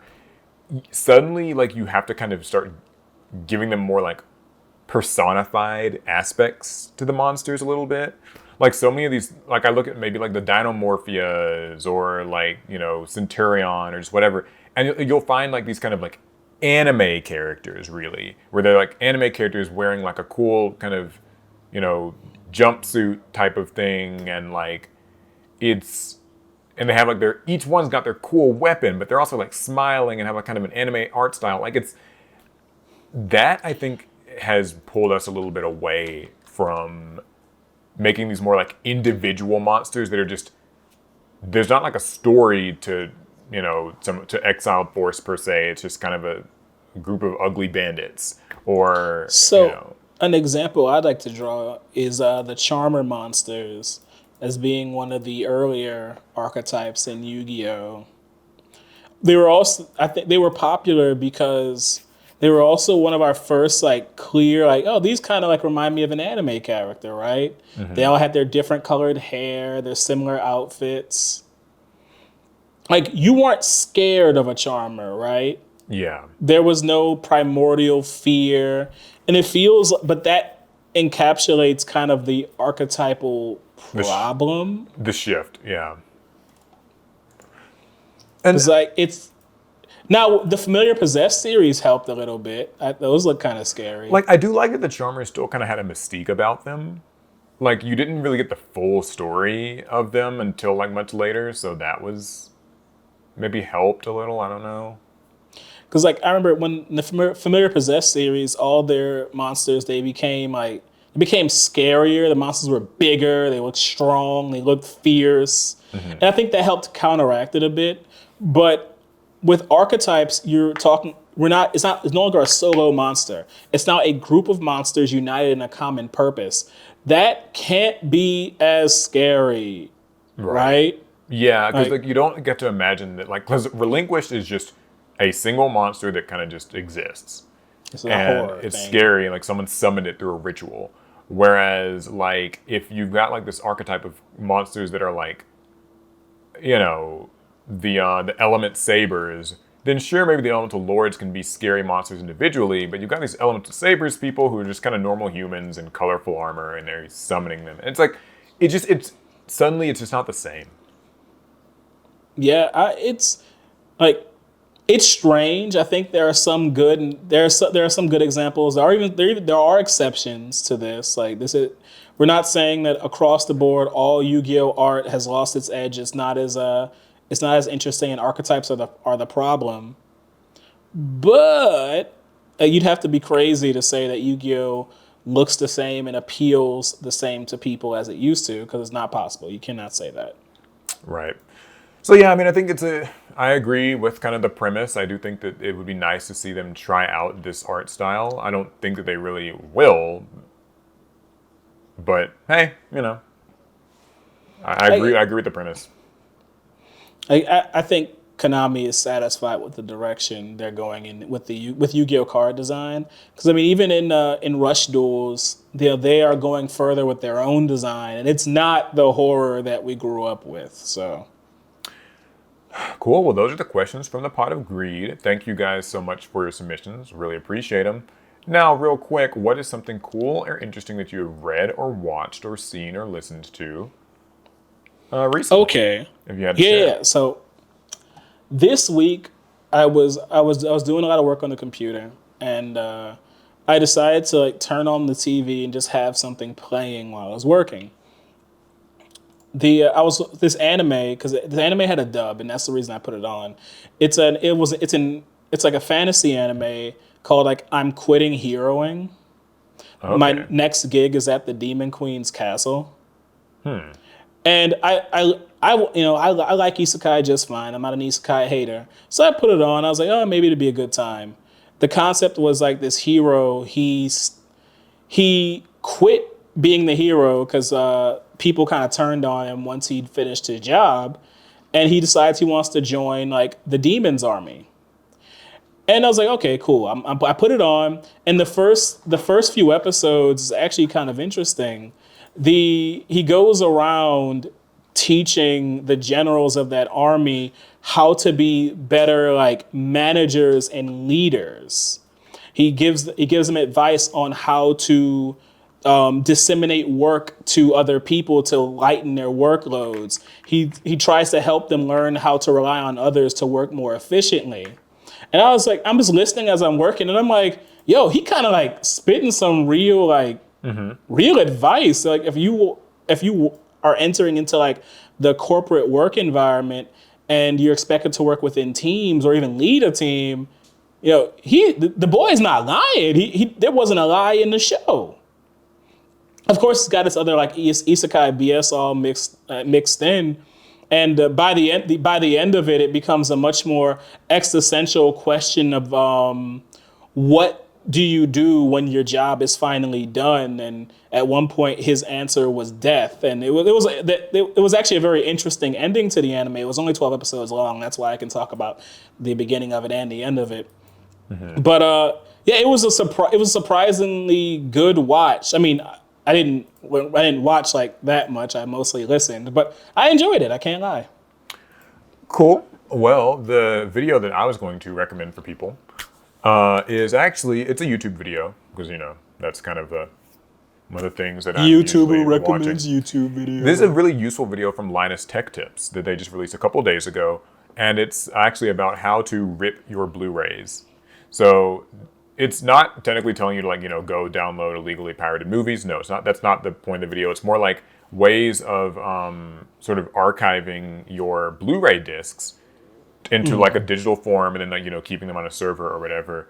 Because the assumption is that these are Blu-rays that you do own, so it's not you're not pirating them. Yeah. But he just kind of walks you through the steps of like what you need to do it. And it was interesting because something that he mentioned in the video that I didn't know about was that Blu-ray discs actually corrode faster than a lot of like older discs do. They that's kind of an interesting thing. They only last typically 5 to about 15 or 20 years, but that's not all that long when you think about it like zooming out. And so, making digital copies of these is something that you might actually really want to consider. So he just kind of talks about what software you'll need, also like what sort of physical things you'll need. It's a really good video, and for people. See, I didn't know this stuff. You know how much I spent on Blue? Yeah, exactly. Like because the thing is, I know you buy a lot of like Blu-ray anime and stuff. I do. And so this could be a really good way of just preserving that and having a copy of it, whenever. So yeah, I thought That it's is kind of good generally to know. helpful stuff. Like in Man, 2024. put that link in. Yeah. need No, I'll the send it link. to you. I'll let you know. So yeah, hopefully that's something that could maybe be useful for a lot of you guys who own some Blu-rays. Could be cool. Yeah. Anyways, that's my tidbit of news or media for the week. You can let us Which know means, what you guys have been watching as well or listening to.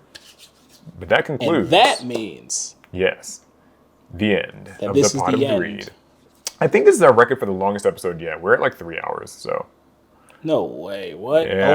gosh. Hopefully, you guys Wow. definitely enjoyed this. We'll try to be back to a closer period of More time tight knit. next week. Yeah, we'll try and get it a little bit closer next time. Awesome. Well, I will, I guess, see you guys in the next one. Pass Pass turn. turn.